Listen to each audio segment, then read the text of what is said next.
Jacob Wilson, a 40-year-old architect, sat at the kitchen table in his home outside Portland, Oregon.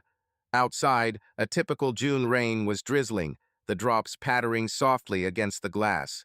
On the table in front of him was a laptop with plans for a new green building for City Hall, a project that could be a turning point in his career. Jake, as his friends called him, adjusted his glasses and rubbed his temples. It was 7 p.m., and he still hadn't finished his edits. "Dad, are you on the computer again?" Lily, his 11-year-old daughter, walked into the kitchen, holding a math textbook. Her blonde hair was pulled back into a loose ponytail. "Yeah, Lil," Jake smiled, pushing his laptop away. "This project is killing me. What do you have? Homework?" "Yeah, fractions." Lily grimaced and plopped down on the chair opposite. "I don't even understand why this is necessary. Who in life uses fractions?" "Well, for example," laughed Jake, "when I design houses, I need to know how much material will be needed so that the roof doesn't collapse." "Okay, you're a different matter." Lily rolled her eyes, but smiled. "Where's Mom?" "At work," Jake replied, trying not to show his slight irritation. "She said she'd be late. Some urgent business at her marketing office again." "She's always there," Lily muttered, opening her textbook. "Ethan's in his room, playing his shooter games. Said he didn't want to eat dinner." "Well, we'll fix that," said Jake, standing up. "I'll go get him. And you go on with the fractions. I'll check later." He walked through the living room, where family photos hung on the wall.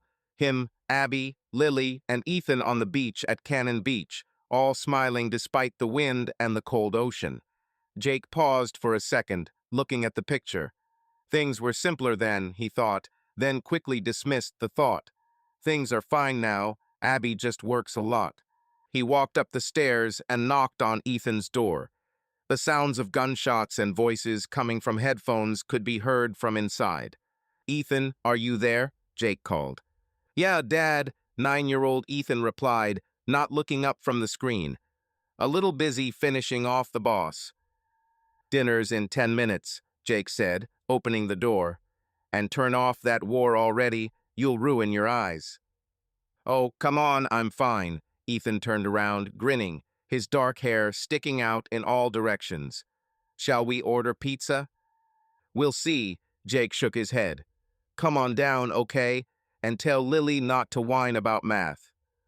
Back in the kitchen, Jake began to assemble dinner, no big deal, spaghetti with jarred sauce and a salad. He was used to cooking when Abby was late, which was happening more and more often. His wife, a marketer at a tech company, had been working late into the evenings in recent months. Jake tried not to think about it, but her absence was starting to bother him. The spaghetti was just boiling when the front door slammed. Abby walked in, shaking water off her umbrella. Her dark hair was slightly disheveled, and there were shadows under her eyes. "Hi," she said, throwing her bag on a chair. "Sorry, I'm late again. David's been swamping me with urgent edits to the presentation." "Nothing," Jake replied, stirring the sauce. "Everything okay?" "Yeah, I'm just exhausted." Abby took off her coat and hung it on a hook. "Where are the kids?" "Lily's fighting fractions, Ethan's fighting pixel monsters," Jake chuckled. "Dinner's almost ready." Abby nodded and walked to the sink to wash her hands. Jake noticed that she didn't even look at him. Usually, she would at least give him a hug or ask about his day, but today she seemed to be on autopilot. "Abby," he began, lowering his voice so the kids wouldn't hear. "Are you okay? You've been kind of, I don't know, it's distant lately." She froze, then turned around, wiping her hands with a towel. "I'm fine, Jake." Her voice was sharper than he expected. "Just a lot of work. You know how it is." "I know," he nodded, trying not to press. "But if something's wrong, you'll tell me, right?" "Sure." Abby managed a smile, but it looked forced. "Let's just have dinner, okay?" Jake nodded, but there was a bad feeling inside.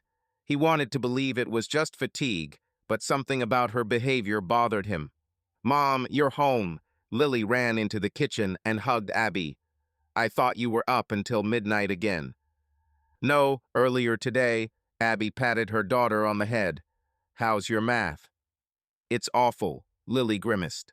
Dad said fractions are important, but I don't believe him. Daddy's right, Abby laughed, but her laugh sounded tired. Come on, call Ethan, let's eat. Dinner went as usual. Ethan talked about his game, Lily complained about school, and Jake tried to make conversation. Abby was mostly silent, picking at her spaghetti. After the kids went up to their room, Jake began clearing the table and Abby turned on the dishwasher. Mike called today, Jake said, to fill the silence. He invited us to a barbecue on Saturday, in their backyard, like usual. Shall we go? Oh, Saturday. Abby hesitated. I might have a meeting with a client, but I'll try to get out. With a client? On Saturday? Jake raised an eyebrow. Is this something David is up to again?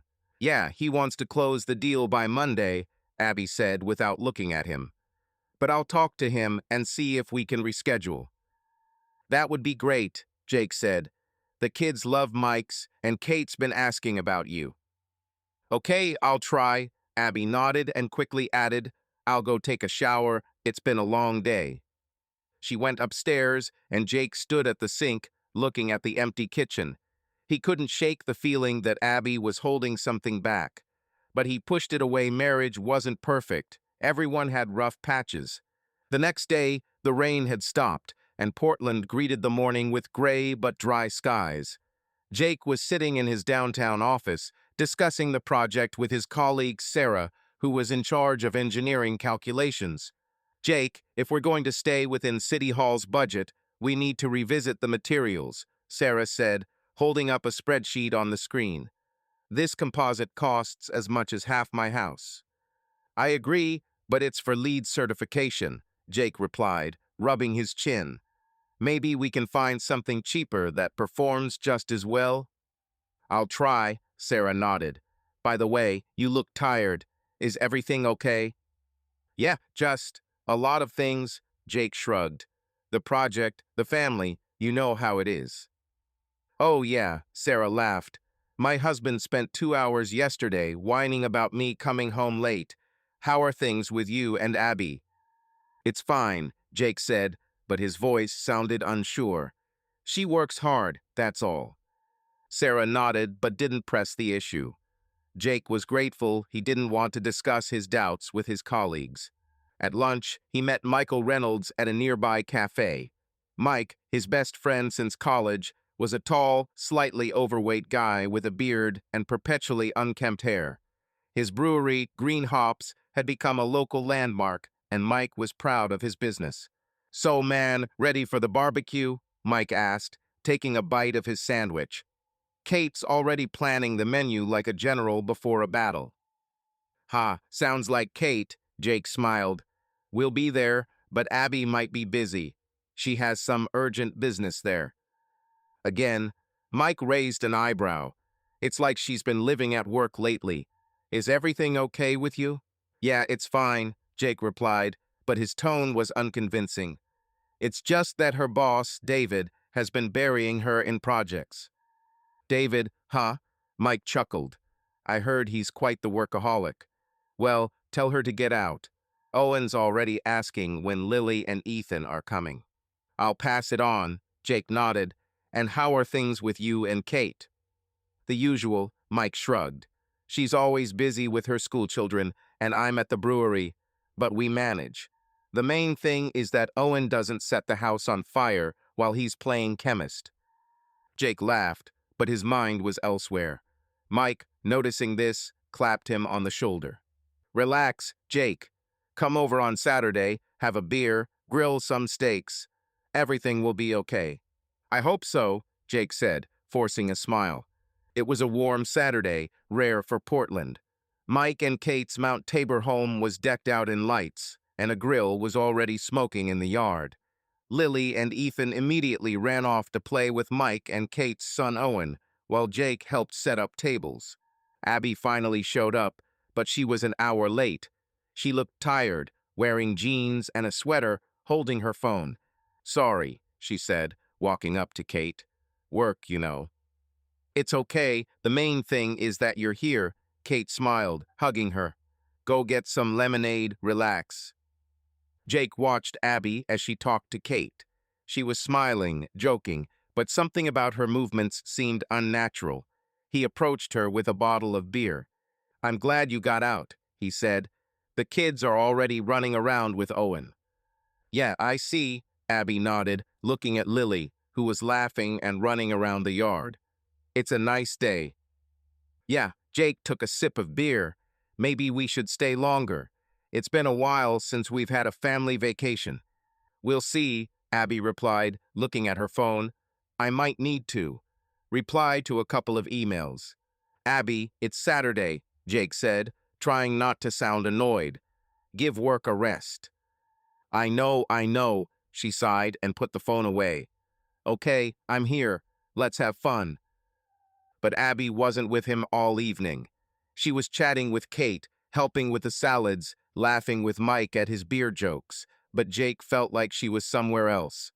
When they got home, she went straight to bed, citing fatigue. Jake lay down next to her, staring at the ceiling, and thought, something's wrong. Jacob Wilson parked his old Subaru Outback at the entrance to Washington Park, one of his family's favorite spots in Portland.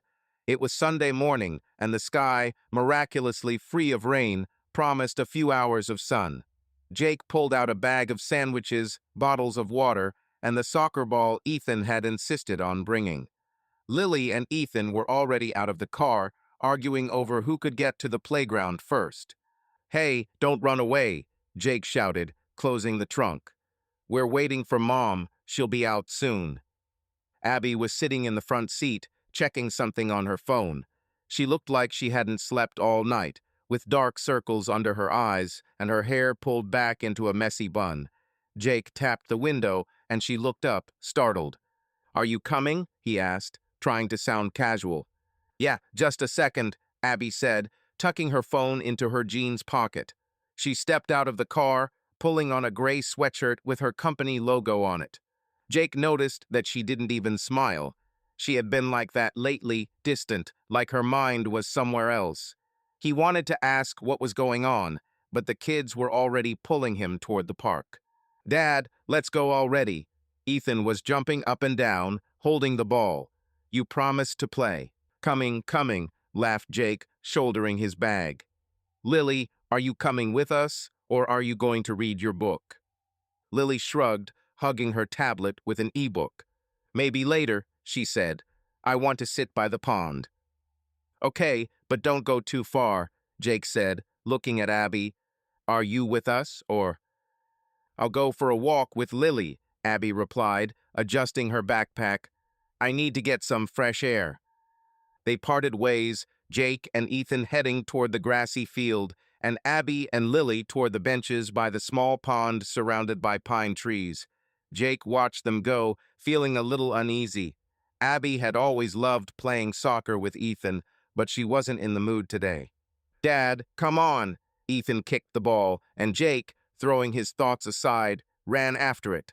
They kicked the ball around for about 20 minutes until Ethan got tired and collapsed on the grass, breathing heavily.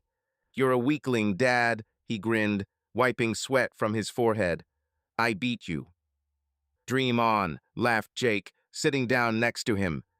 At my age, running like that is already a feat. Yeah, you're old, Ethan teased, lying on his back. Where's Mom? She won't play. She's with Lily at the pond, Jake replied, looking in that direction. Maybe she'll join them later. She's always so. Weird, Ethan said, fiddling with a blade of grass. Always on her phone or at work. Jake looked at his son. Ethan rarely spoke of such things, but it seemed he had noticed the change, too. Well, Mom's got a lot on her plate, Jake said, trying to sound convincing. Marketing's no joke, but she loves us, you know that. Yeah, I know, Ethan shrugged and jumped up. I'll go get some water. I saw bottles in the bag. Take it, Jake nodded, watching his son run to the bag. He sat there on the grass, looking at the families around him. Children on swings, parents pushing strollers, a couple jogging with their dog. It all looked so peaceful, but inside, Jake felt like his own life was starting to come apart at the seams. Half an hour later, he decided to check on Abby and Lily. When he got to the pond, he saw them on a bench. Lily was reading on her tablet, and Abby was sitting staring at the water, her phone in her hand. "Hey, how are you doing?" Jake asked, approaching. Lily looked up and smiled. "It's fine, Dad. The ducks here are funny. One almost stole my chip." "Ha, cheeky ducks," laughed Jake, sitting down next to her. "And you, Abby, everything okay?" "Yeah, fine," she replied, not taking her eyes off the water. "Just thinking." "About what?" Jake asked, trying not to sound pushy. "Work," Abby shrugged. "David's been pushing me with deadlines again. I have a new campaign to prepare, and I'm at my limit." "Maybe we should take a couple of days off," Jake suggested. "We could go to the coast like we used to. The kids would love it." "Not now, Jake," her voice sharpened. "I don't have time for vacations. You know how important this is." "I know," he nodded, feeling something tighten inside him. "But you look exhausted. I'm just worried." "You don't have to worry about me." Abby finally looked at him, but her gaze was cold. "I can handle it." Lily, hearing their tone, put down her tablet. "Why are you arguing?" she asked, frowning. "We're not fighting, Lil," Jake said, forcing a smile.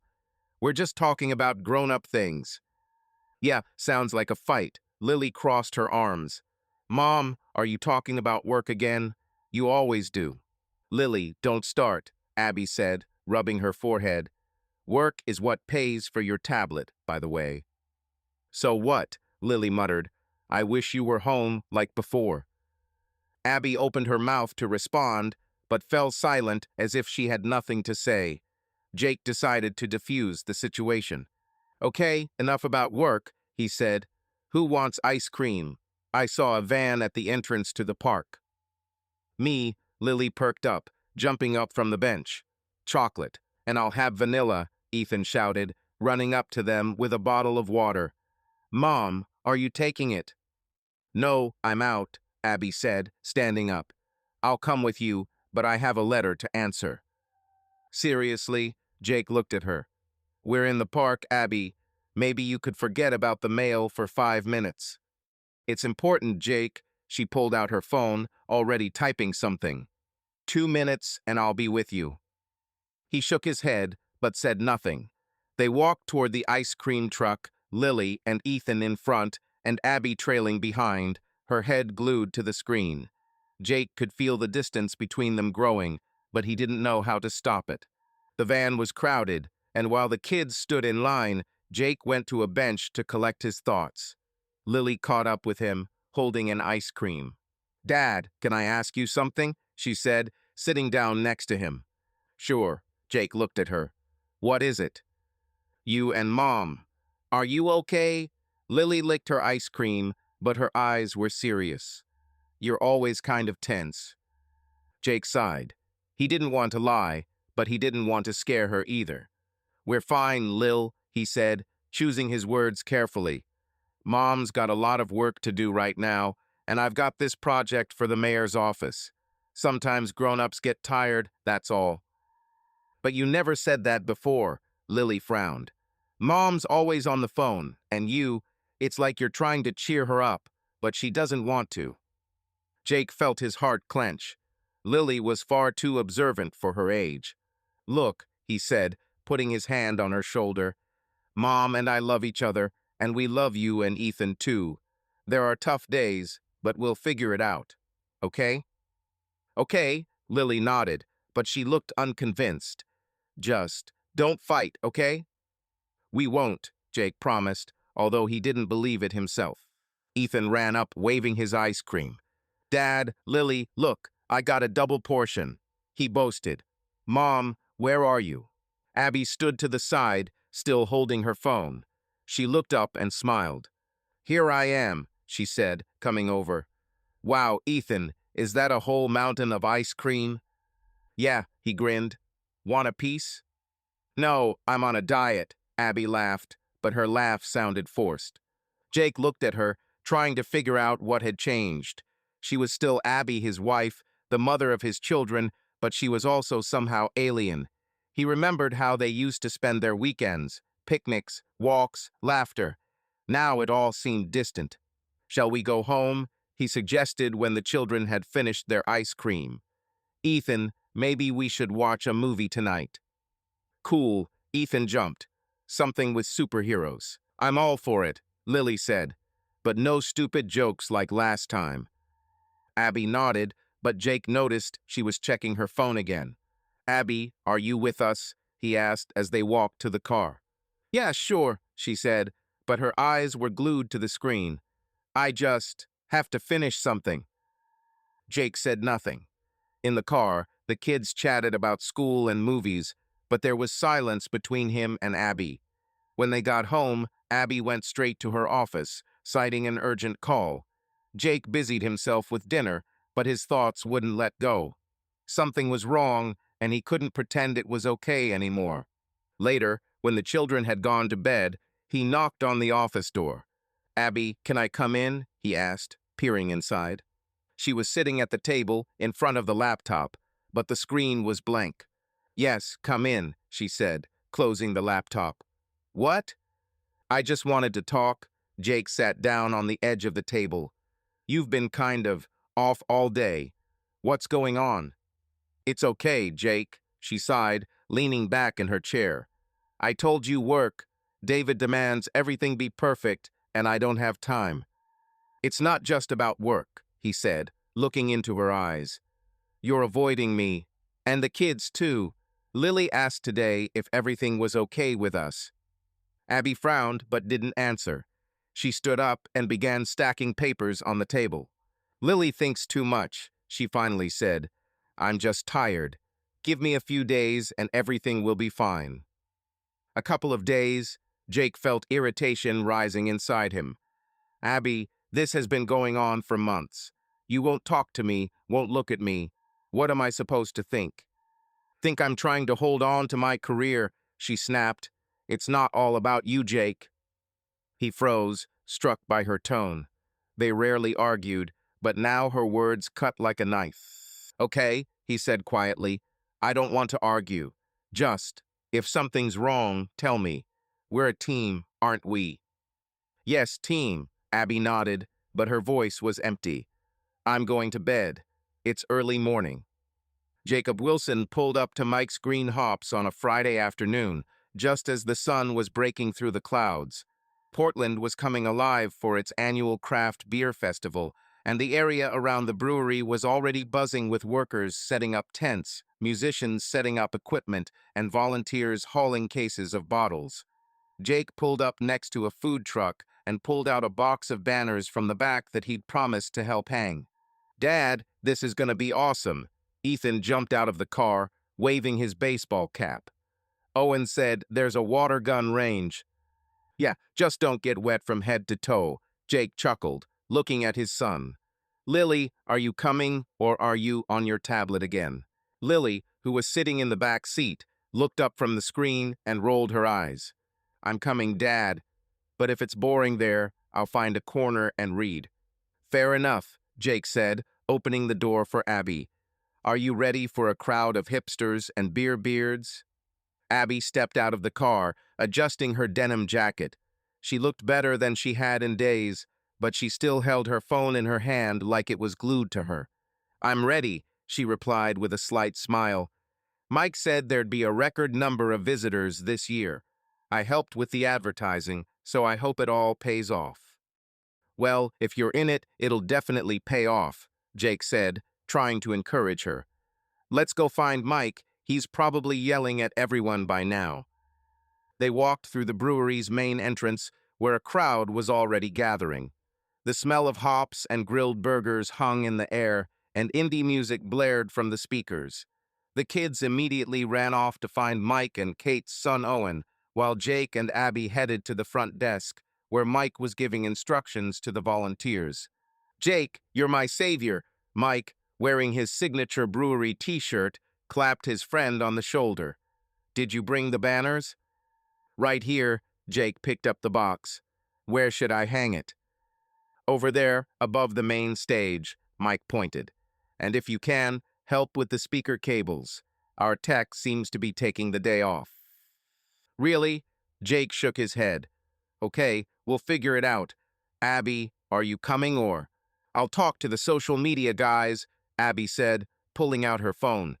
We need to get a few posts out before the crowd gets too big. Businesswoman, Mike winked. We wouldn't have gotten half this crowd without you. I'm trying, Abby smiled, but her gaze immediately returned to the screen. Jake looked at her, but said nothing. He was used to Abby helping Mike with the brewery's marketing. She made their website, ran their social media, and came up with slogans. But today, her constant staring at her phone was more annoying than usual. I'm going to deal with the banners, he told Mike. If anything happens, shout. No problem, Mike nodded, already distracted by the volunteer's question about the barrels. Jake got to work, stringing banners that read Green Hop Festival over the wooden stage. The crowd grew, and by 3 p.m. the brewery was a hive of activity. People were sampling beer, taking pictures at the photo booth, and kids were running around with balloons. Jake, finished with the banners, decided to check on the kids. He found Lily and Ethan at the games tent, where Owen was shooting targets with a water gun. Dad, I want a sticker. Ethan held up a shiny sticker with the brewery logo. And Lily lost.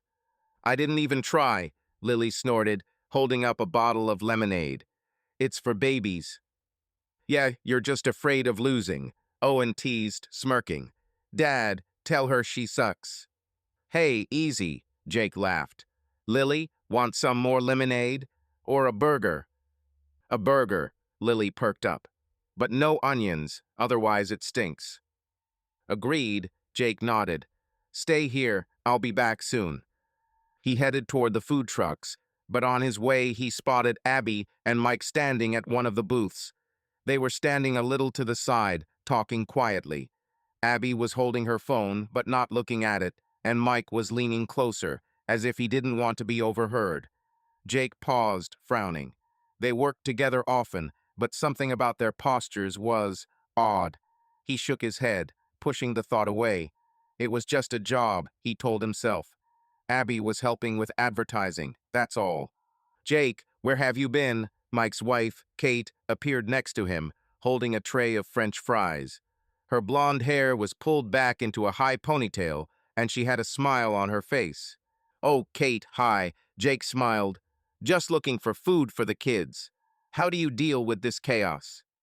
Barely, Kate laughed. Mike's running around like crazy, and I'm trying to stop Oven from splashing everyone with water. Where's Abby? Over there, with Mike, Jake nodded in their direction. Discussing something about advertising, probably. Kate looked at him but said nothing.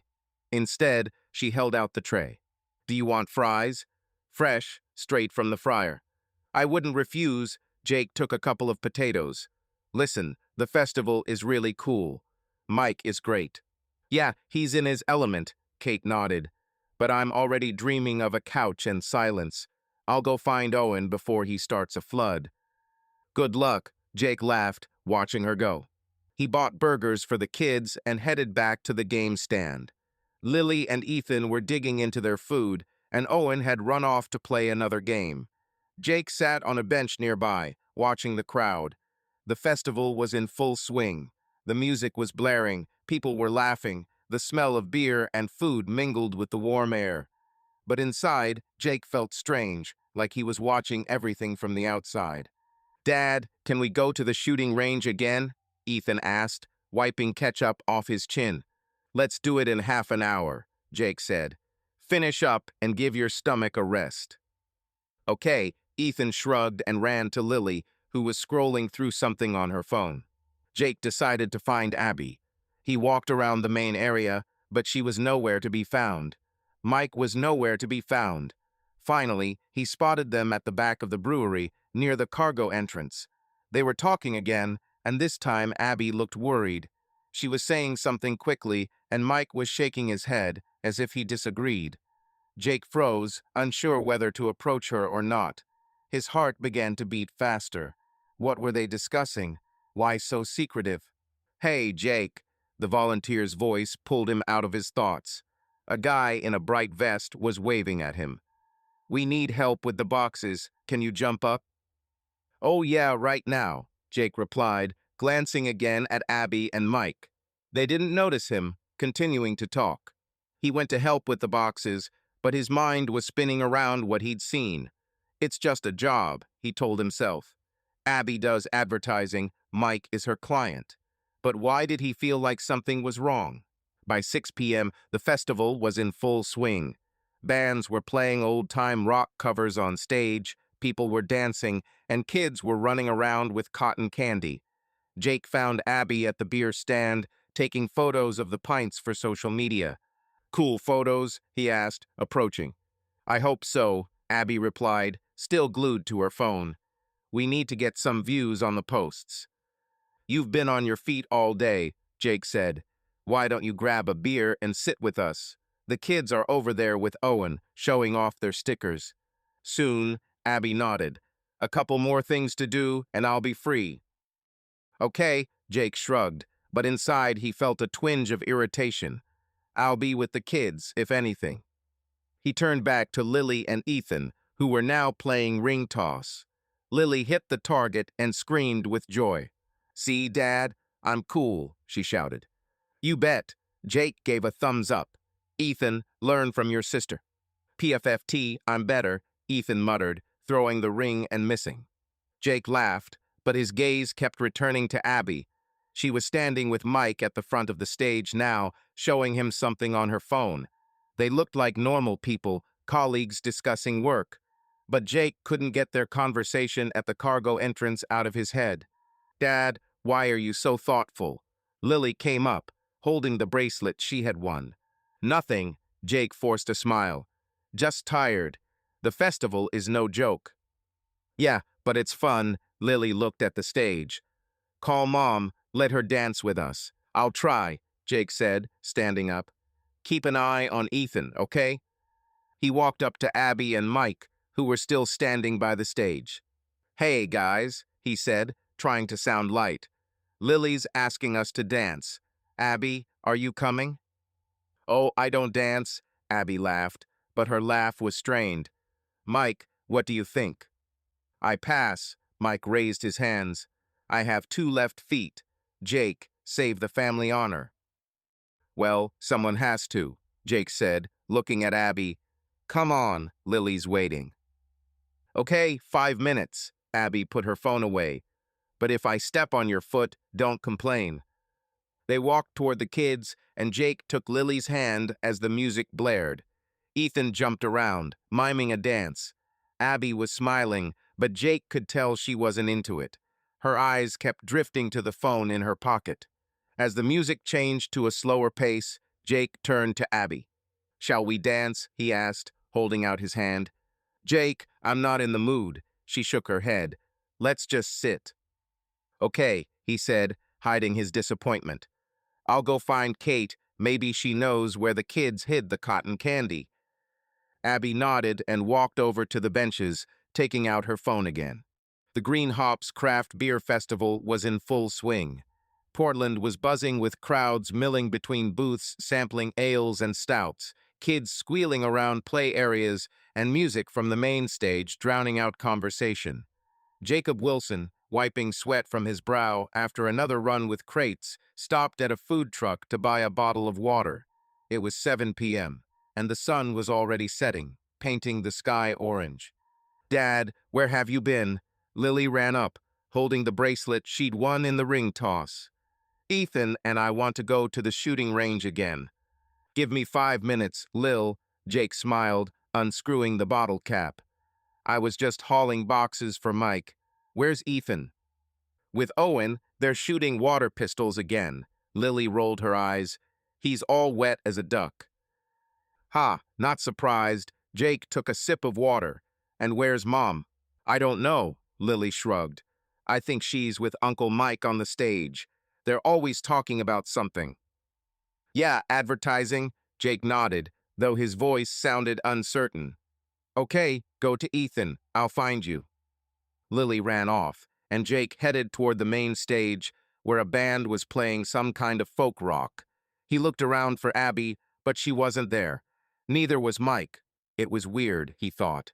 Abby had been on her phone all day, posting to social media, and Mike was giving directions to the volunteers. Maybe they were at the beer stand. He walked past the crowd, weaving between people with plastic cups. At the tasting counter, he spotted Mike's wife, Kate, pouring beer and chatting with customers. Kate, hi. Jake came closer. Have you seen Abby or Mike? Oh, Jake, Kate smiled, handing the glass to the customer. Mike was here about 10 minutes ago and said he was going to check on supplies. I think Abby's with him. They're probably at the warehouse. Things always break there. Warehouse? Jake asked, frowning. Where's the cargo entrance? Yeah, behind the building, nodded Kate. Do you want me to call them? I have a radio here. Nah, I'll find it myself, Jake said, forcing a smile. Thanks. He walked to the back of the brewery, where the loading dock was. It was quieter there, the crowd still near the stage, and a couple of volunteers hauling empty kegs. Jake noticed the warehouse door ajar and heard voices. One was Abby, sharp, almost panicked. The other was Mike, short and calm. Jake slowed, unsure why his heart was suddenly pounding. He hadn't meant to eavesdrop, but something in Abby's tone made him stop. He stepped closer, hiding behind a stack of boxes, and listened. Mike, I can't do this anymore, Abby said, her voice shaking. 4 years, you understand? I'm confused. I don't know what to do. Abby, calm down, Mike replied. You have to decide. This can't go on forever. Decide? Abby almost shouted, but then lowered her voice. You think it's that simple. I love Jake, I love the kids, but David, I don't know how to explain it. Jake froze, feeling the blood drain from his face. David? Her boss? He tried to convince himself he'd misheard, but Abby's words hit like a hammer. You have to tell Jake, Mike said, and there was irritation in his voice. He's my best friend, Abby. I can't cover for you forever. You knew all along and kept quiet, Abby snapped. Don't pretend you had nothing to do with it. I kept quiet because you asked me to, Mike raised his voice. I thought you could figure it out yourself. But 4 years? That's too much, Abby. You're ruining everything. Don't you dare blame me, Abby hissed. You could have told him any time. Why didn't you? Because I didn't want to break up his family, Mike snapped. But now, I don't know how much longer I can keep this inside. Jake stood against the boxes, trying to breathe. His mind refused to accept what he was hearing. Abby had cheated on him. For 4 years, with David, her boss, and Mike, his best friend, knew and said nothing. He felt his legs buckling, but he couldn't move. What am I supposed to say? Abby's voice became quieter, almost pleading. Jake, I'm sorry, I slept with another man for 4 years. He'll never forgive me. Maybe he won't forgive you, Mike said. But he deserves the truth. And Lily and Ethan too. You can't live this lie forever. What about you? Abby chuckled, but her voice was shaking. You're so righteous, aren't you? What about Kate? Did you tell her what you know? Don't touch Kate, Mike snapped. It's none of her business, and none of mine. This is your fault, Abby. Jake clenched his fists, his nails digging into his palms. He wanted to rush in, to scream, to demand an explanation, but his feet were rooted to the ground. He couldn't believe this was real. His wife, his friend. 4 years of lies. I need to think, Abby said, her voice firmer. I can't just ruin everything. Give me time. Time? Mike snorted. You've had 4 years, Abby. Make up your mind, or I'll talk to Jake myself. Don't you dare, she hissed. It's none of your business. It's already mine, Mike snapped. I won't lie for you anymore. Jake heard footsteps, and the voices faded. He retreated behind the boxes, trying not to make a sound. The warehouse door creaked, and Abby stepped out, heading quickly toward the main landing. Mike remained inside, muttering to himself. Jake leaned against the wall, breathing hard. He tried to process what he had just heard, but his thoughts were jumbled. Abby had been cheating on him. Not a month, not a year, but 4 years. And Mike, the person he trusted most, was silent. He felt the anger and pain warring inside him, but he didn't know what to do. "Jake, are you there?" Kate's voice startled him. She was standing a few feet away, holding a walkie-talkie. "I've been looking for you everywhere. The kids are asking where you are." "Oh, yeah, Jake straightened up, trying to look normal. "Just checking the warehouse. Everything okay?" "I think so." Kate looked at him, frowning. "Are you okay? You look like you've seen a ghost." "Tired," Jake managed to say, forcing a smile. "The festival is exhausting." "Oh, don't say that," Kate laughed. "Come on, I'll buy you a beer. You deserve it." "Maybe later," Jake said. "We need to find Abby and the kids." "They're by the stage," Kate nodded. "Lily and Ethan are there with Owen, dancing like crazy." "Okay, thanks." Jake nodded and walked towards the stage, although his legs felt like lead. He found Lily and Ethan in the crowd in front of the stage. They were jumping to the music, laughing with Owen. Abby was standing nearby, holding her phone, but now she wasn't texting. She was just staring at the screen as if in a trance. "Dad, where have you been?" Ethan ran up, his shirt soaked with water. "Owen and I won more stickers." "Well done." Jake patted his son on the head, but his voice sounded muffled. "Lily, is everything okay?" "Yeah." Lily turned around, beaming. "It's so fun here. Mom, why aren't you dancing?" Abby looked up and smiled, but her eyes were empty. "Not today, Lil," she said, "but you're a great party girl." Jake looked at her and wanted to scream. How could she stand there, smiling like nothing had happened? How could she lie to him for 4 years? And Mike, he couldn't even think about him without wanting to punch something. "Abby," he said, trying to keep his voice even, "can we talk?" "Now." She looked at him, frowning. "I'm busy, Jake. I need to finish these posts." "This is important," he said, feeling anger rising in his throat. "Okay, but later." Abby turned away, her eyes glued to her phone again. "The festival isn't over yet." Jake gritted his teeth. He wanted to grab her, to force her to explain, but the children were close, and the crowd was buzzing around him. Not here, he thought. Not now. "Dad, let's go dancing." Lily pulled him by the hand. "Come on, don't be a bore." "I'm coming," Jake said, forcing a smile. "But only if you don't step on my toes." He danced with the kids, trying not to look at Abby. But every time he looked at her, he saw only lies. Mike showed up a few minutes later, handing out beers to the volunteers.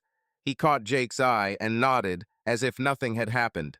Jake looked away, feeling his insides boil. By 9 p.m., the festival was winding down. People were leaving, the music was quieter, and volunteers were cleaning up trash. Jake gathered up the kids and found Abby at the entrance, talking to some guy from social media. "Let's go home," he asked, trying not to show his emotions. "Yeah, right now," Abby nodded, saying goodbye to the guy. "Kids, are you ready?" "Yeah, but I want more stickers," Ethan whined. "Next time," Jake said, opening the car door. "Get in." The car was quiet. Lily and Ethan were asleep in the back seat, exhausted from the day. Abby was looking out the window, holding her phone. Jake was gripping the steering wheel, trying not to lose his cool. "The festival was a success," Abby said, breaking the silence. "Mike is happy. The views on social media are off the charts." "Yeah," Jake muttered. "Everyone's happy." She looked at him, but said nothing. Jake felt the word Sabby and Micah echo in his head. 4 years. David. A lie. He didn't know how he'd make it to the morning without exploding. Jacob Wilson sat on the couch in the living room of their suburban Portland home, clutching the empty bottle of water he hadn't thrown away since the festival. The clock on the wall said 10:30, but sleep was the last thing on his mind. Lily and Ethan were already asleep upstairs, exhausted from running around the craft beer festival. Abby had just come down from the kids' rooms, her footsteps almost silent on the wooden stairs. She walked into the living room holding her phone, but when she saw Jake, she tucked it into her jeans pocket. "Aren't you going to bed yet?" she asked, stopping at the doorway. Her voice sounded tired, but there was a wariness to it. Jake looked at her, and the words he'd heard in the brewery warehouse flashed through his mind again. 4 years, David. I'm lost. He felt the anger and pain warring inside him, but he tried to keep it together. "We need to talk," he said, his voice low and firm. "Right now." Abby frowned, crossing her arms. "Jake, I'm exhausted," she said. "The festival was long. Let's do it tomorrow." "No." He stood up from the couch, throwing the bottle on the coffee table. "This can't wait. Sit down." She froze, her eyes widening, but she obediently sat down in the chair opposite. Jake remained standing, feeling his pulse pounding in his temples. "I heard you and Mike," he began, looking her in the eye. "In the warehouse. You and your affair with David. 4 years, Abby. 4 fucking years." Abby's face went white, her hands shaking. She opened her mouth, but no sound came out. Jake waited, but the silence only fueled his anger. "Nothing to say?" he asked, raising his voice. "You cheated on me for 4 years, and I found out about it by overhearing you whining to Mike. And he, my best friend, knew and kept quiet. What the hell, Abby?" "Jake, Her voice broke, and she covered her face with her hands. "I didn't want you to find out like this." "You didn't want me to find out?" he almost shouted, but then lowered his voice, remembering the kids upstairs. "Are you serious? You've been sleeping with another guy for 4 years, and I wasn't supposed to find out." Abby sobbed, her shoulders shaking. She removed her hands from her face, and Jake saw tears streaming down her cheeks. "It was a mistake," she said, her voice shaking. "It all started at a work party. I got drunk, and it just happened. I didn't think it would become something more." "A mistake?" Jake snorted, pacing the room. "A mistake is forgetting to buy milk, Abby. And you lied to me for 4 years. Every day, every night you slept with me. How could you?" I wanted to stop. She looked at him, her eyes full of tears. "I tried, Jake. But David, he was there, he was listening. I don't know how to explain it. I'm confused." "Confused?" He stopped, looking at her with disgust. "Do you love him?" Abby fell silent, looking down at the floor. The silence was worse than any answer. "Oh my God," Jake ran his hand through his hair, feeling his heart clench. "You love him, and all this time you pretended we were family." "I love you," she said quickly, standing up. "And Lily and Ethan. I didn't want to destroy our family. That's why I kept quiet." "You've already ruined everything," he snapped. "And Mike, how could he? My best friend, Abby. He knew, and he never said a word to me. I asked him to keep quiet," she admitted, wiping away tears. "He wanted to tell me, but I begged him not to. I thought I could fix everything." "Fix it?" Jake shook his head. "You lied to my face." And he looked me in the eye, drank my beer, joked with my kids, and lied. "You both lied." Abby started crying again, but Jake felt no pity. He was too angry, too broken. "I want a divorce," he said, his voice cold. "I can't live with you after this. I can't even look at you." "Jake, please," she stepped toward him, holding out her hand. "We can get through this. For the kids, I'll do whatever you want." "Don't touch me," he said, pulling away. "For the kids? Were you thinking about them when you slept with David for 4 years? Lily asked me why you were so weird. Ethan noticed you were always on your phone. They see everything, Abby." She covered her face with her hands, sobbing. Jake turned away, unable to look at her. He took out his phone and dialed Mike's number. He answered on the second ring. "Jake, what happened?" Mike's voice was sleepy. "It's late. Come to me." "Now," Jake said, his tone leaving no room for argument. "We need to talk." Okay." Mike was clearly confused. "Let's do it in half an hour." "Right now," Jake snapped and hung up. Abby looked at him, her face wet with tears. "What are you doing?" she asked, her voice shaking. "What I should have done earlier," he replied, sitting down on the sofa. "Waiting for Mike. You can stay or go, I don't care." She stood there motionless until the doorbell rang. Jake opened it and Mike walked in, wearing jeans and a wrinkled t-shirt, like he'd just rolled out of bed. "Jake, what's the emergency?" he asked, but when he saw Abby, he froze. "Oh shit." "You knew," Jake said, looking him in the eye. "You knew for 4 years that she was sleeping with David, and you never said a word to me." Mike turned pale and his hands dropped. "Jake, listen," he began, holding up his palms. "I wanted to tell you, but—" "But what?" Jake snapped, taking a step toward him. "You're my best friend, Mike. I trusted you. And you lied to my face." "I didn't lie," Mike shook his head. I didn't know how to say it. She asked for time to figure it out. I thought it would protect your family." "Protect?" Jake clenched his fists. "You protected her, not me. You watched me live this lie and said nothing. How could you?" "I didn't want it to fall apart." Mike raised his voice. "You, Lily, Ethan, you were happy. I thought if she stopped, no one would get hurt." "Happy?" Jake snorted. "I was an idiot for believing that story, and you helped her lie." Abby sobbed, but Jake didn't even look at her. "Jake, it's my fault," Mike said, his voice quieter. "I should have told you, but I didn't know how." "You knew for exactly 4 years," Jake said, his voice shaking with anger. "And every time we drank beer, every time you came over for dinner, you chose to remain silent. Our friendship is over, Mike. Get out." "Jake, wait." Mike stepped forward, but Jake raised his hand. "Get out," he said, "and don't you dare come near me again." Mike looked at Abby, then at Jake. His face was a mixture of guilt and despair, but he nodded and walked out, slamming the door. Abby began to cry again, but Jake didn't turn around. "I don't want to see you," he said, not looking at her. "I'll talk to my lawyer tomorrow. This is the end."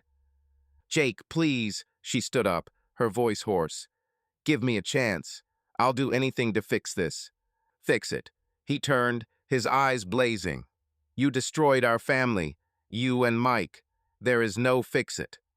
He walked past her on his way upstairs. Abby remained in the living room, her sobs echoing through the house. Jake walked into the bedroom, closed the door, and sat on the bed, staring into space. He didn't know how he was going to get through the night, but he knew one thing: his life would never be the same. He woke up the next morning with a headache like he'd drunk a whole keg of beer. Abby was asleep on the living room couch, her face puffy from crying. Lily and Ethan weren't awake yet, so Jake quietly went down to the kitchen to make coffee. He pulled out his phone and started searching for divorce lawyers in Portland. Every click of the screen was a blow, but he didn't see any other way out. He didn't even look up when Abby walked into the kitchen. "Jake," she began, her voice weak, "can we talk?" "Not now," he said, looking at the screen. "I'm busy." "Please," she sat down opposite. "I know I'm guilty, but for the sake of the children. Don't you dare talk about the kids." He looked at her, his voice cold. "You weren't thinking about them when you started this with David. Now I'm thinking about them, and about myself." Abby paused, her hands shaking. Jake stood up, grabbed his coffee, and walked out into the backyard. He looked at the dew-soaked grass, at the kiddie trampoline he and Mike had put together 2 years ago. Everything he knew, everything he believed in, collapsed overnight. Jacob Wilson stood in the bedroom of their suburban Portland home, stuffing t-shirts and jeans into a duffel bag. It was a gray Monday morning, rain pounding the windows, but Jake barely noticed the weather. It had been 2 days since his fight with Abby, and every hour in this house felt like torture. He couldn't look at the bed they'd shared for 14 years, couldn't walk past the family photos on the wall without feeling betrayed. Today, he was leaving. Lily and Ethan were at school, which gave him a couple of hours to get ready without them asking. Abby was away at work, or so she said. Jake didn't ask if that was true. He didn't care. He'd found a small apartment in downtown Portland, an old brick building on Northwest 23rd Avenue. It was nothing special. One bedroom, a cramped kitchen, a couch that looked like it had been found on the side of the road. But it was a place where he could breathe without her presence. Shit, he muttered as the zipper on his bag caught. He tugged harder, and it gave way. He glanced at the dresser where their wedding photo lay. Abby in a white dress, he in a silly tie, both laughing. Jake turned away, swallowing hard. No sentimentality. He had to move forward. After packing his bag, he went down to the living room and wrote a note. Abby, I'm out of town. Call me later about the kids. He attached it to the refrigerator with a crab magnet they'd bought on the Oregon coast. Then he grabbed his keys and walked out without looking back. The apartment greeted him with the smell of old paint and the creaking of floorboards. Jake dropped his bag on the floor and looked around. The window looked out onto the street, where people hurried under umbrellas, and a coffee shop across the street flashed its neon sign. He pulled out his phone and called his colleague, Sarah, to confirm a meeting about a project for the mayor's office. Jake, where are you? Sarah asked, her voice muffled by the noise of the office. I thought you were in the studio today. I moved, he said, trying to sound casual. New apartment in the center. I'll be there in an hour. Moved? She fell silent. Is everything okay? Yeah, just personal, he replied. I'll be there soon. He hung up and sat down on the couch, which immediately sagged beneath him. The silence of the apartment was oppressive, but it was better than the tension at home. Jake opened his laptop and tried to focus on the blueprints, but his mind kept returning to Abby, to Mike, to the words in the warehouse. 4 years. How could he not notice? At 3 o'clock, he went to pick up the kids at school. Lily and Ethan were waiting at the gate, Lily with her backpack, Ethan with the ball he was forever carrying. Ethan waved when he saw Jake, but Lily looked glum. Dad, where's Mom? Ethan asked, climbing into the back seat. She usually comes by. Mom's busy, Jake said, starting the car. I'm driving you today. Where to? Lily buckled up, but didn't look at him. Home. Not really. Jake gripped the steering wheel. I'm going to live somewhere else for now. I want to show you my new apartment. What? Ethan turned. You moved. Why? Lily was silent, but Jake felt her gaze. He sighed, choosing his words. Listen, guys, he began, looking at the road. Mom and I are going through a difficult time right now. Sometimes adults need a little space to figure things out. Sort out what? Lily finally spoke, her voice sharp. Are you getting a divorce? Lil, take your time, Jake said, trying to sound calm. We're just taking a break. I'll be staying in the apartment, but you can come over whenever you want. Pause, Ethan frowned. Like in games? Like pause and then continue. Well, sort of, Jake forced a smile. But I'll always be your dad, and Mom will always be your mom. That won't change. Lily turned to the window, her fingers fiddling with the strap of her backpack. Ethan shrugged and pulled out his phone, launching a game. Jake felt his words hanging in the air, empty and unconvincing. The apartment didn't impress the kids. Ethan immediately found a socket and started charging his phone, and Lily walked around the rooms, frowning at the bare walls. It's kind of empty here, she said, sitting down on the sofa. Are you really going to live here? Yeah, Jake nodded, setting the bag of groceries on the kitchen table. This is temporary. I'll buy a few paintings, maybe hang a TV. Cool TV, Ethan perked up. Can we get a big one, like Owen's? We'll see, Jake laughed. But first, we need to unpack. Want some pizza for dinner? Yes, Ethan jumped up. Pepperoni, Lily? Jake looked at his daughter, who was silent. I don't care, she muttered, taking out her tablet. Take whatever you want. Jake ordered pizza and put on a cartoon for the kids on his laptop while he unpacked the groceries. He tried to look normal, but every look Lily gave him was like a knife. She clearly knew he wasn't telling the whole truth. After dinner, when Ethan went off to play on his phone, Lily approached Jake while he was washing the dishes. Dad, she began, her voice quiet. This is about Mom, right? You two had a fight? Jake wiped his hands on a towel and turned to face her. Lil, it's complicated, he said, sitting down at the table. Mom and we're having problems. But it's not your fault, and it's not Ethan's. We both love you. Then why did you leave? Her eyes were shining, but she tried not to cry. If you love us, why can't you be together? Sometimes love doesn't solve everything, he said, feeling the words catch in his throat. I don't want to lie to you. Your mom and I are trying to figure out what to do next. Is it because of work? Lily clenched her fists. She's always at work and always on her phone. Not really, Jake shook his head. But yeah, work gets in the way too. Just give us some time, okay? Lily nodded, but her face was stony. She walked over to the couch, her eyes glued to her tablet. Jake looked at her, feeling helpless. How do you explain to an 11-year-old that her mother cheated on her for 4 years? That her father doesn't know how to move on? Ethan, having finished playing, ran up with the phone. Dad, I found a cool game, he said, showing the screen. Want to play? Maybe later, Jake replied, patting him on the head. It's late, we need to go home. Home? Ethan frowned. But you live here. I meant your house, Jake corrected himself. With Mom, I'll drive you. Can we stay here? Ethan asked. Your apartment is cool. Not tonight, Jake said, though his heart sank. But soon you'll be able to sleep here, I promise. He drove the kids home, where Abby was waiting. She opened the door, her eyes red, but she tried to smile. Hey, guys, she said, hugging Ethan. How do you like Dad's apartment? Okay, Ethan muttered, heading off to his room. But there's no TV.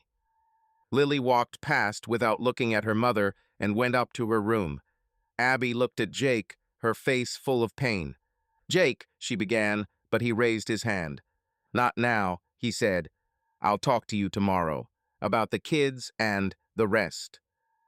Okay, she nodded, her voice barely audible. Thank you for bringing them. He left without another word. Back at his apartment, Jake opened his laptop and tried to work on a project for the mayor's office. The plans blurred before his eyes, and he found that he couldn't concentrate. He closed the laptop and lay down on the couch, staring at the ceiling. The next day, he went to the office, where Sarah was already waiting with a pile of papers. Jake, you look like you haven't slept in a week, she said, handing him the coffee. What happened? Just personal, he replied, taking a sip. Let's talk about the project. What's going on with the materials? I found a cheaper option, Sarah began, but stopped. Listen, if you want to talk, I'm here. No joke. Thanks, said Jake, but I'm fine.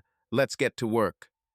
They discussed the project for 2 hours, but Jake's mind was elsewhere. He saw Abby's face, her tears, her lies. He remembered Mike, his excuses, his betrayal, and Lily, her eyes full of questions he couldn't answer. In the evening, he called the children to check on them. Dad, when are we coming to your place? Ethan asked, his voice full of enthusiasm. I want to watch that game on your laptop. Soon, Jake promised. Maybe this weekend. How's school? Okay, Ethan said, but math sucks. Lily's zombie silent again.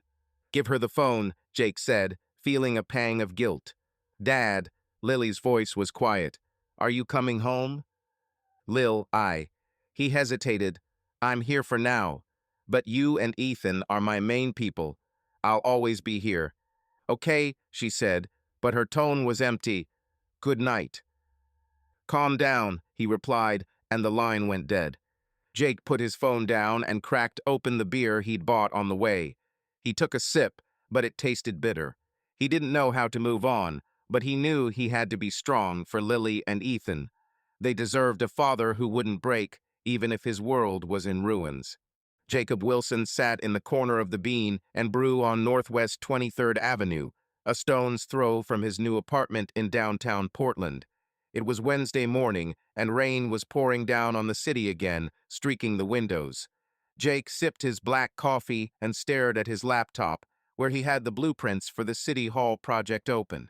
He hadn't slept properly in a week, not since the night his world had fallen apart.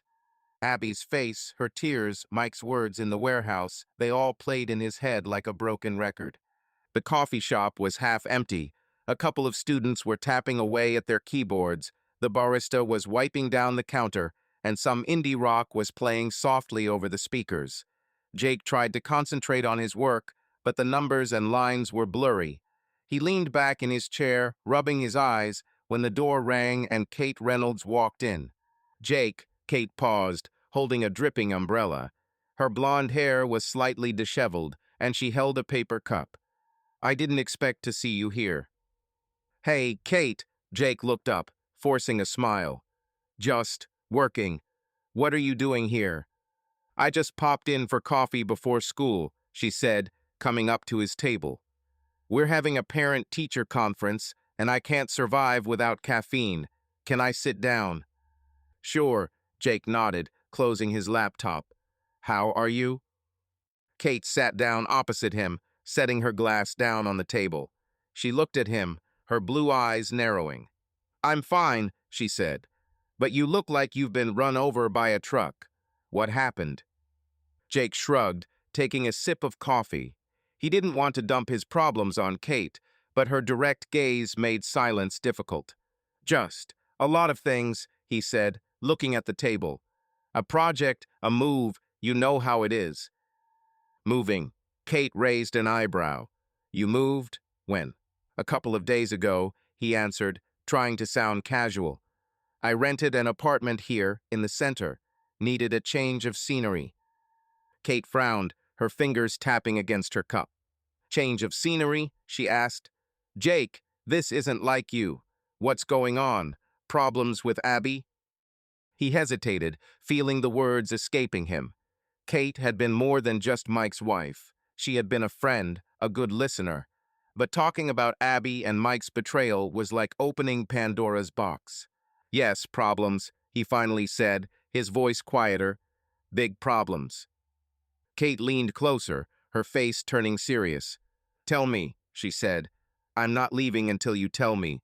You know, I'm a school psychologist. I can tell when someone's lying." Jake chuckled, but the laughter quickly died down. He took another sip of coffee, collecting his thoughts. "Okay," he said, looking into her eyes. "But it's hard. Abby cheated on me for 4 years with her boss, David." Kate froze, her hand frozen on the cup. She opened her mouth, but no sound came out. "4 years?" she finally breathed. "Oh my God, Jake. How did you know?" "I overheard her talking to Mike at the festival," he said, his voice hardening. "They were talking in the warehouse, thinking no one could hear. She admitted she was sleeping with David, and Mike, he knew, the whole time, and he never said a word to me."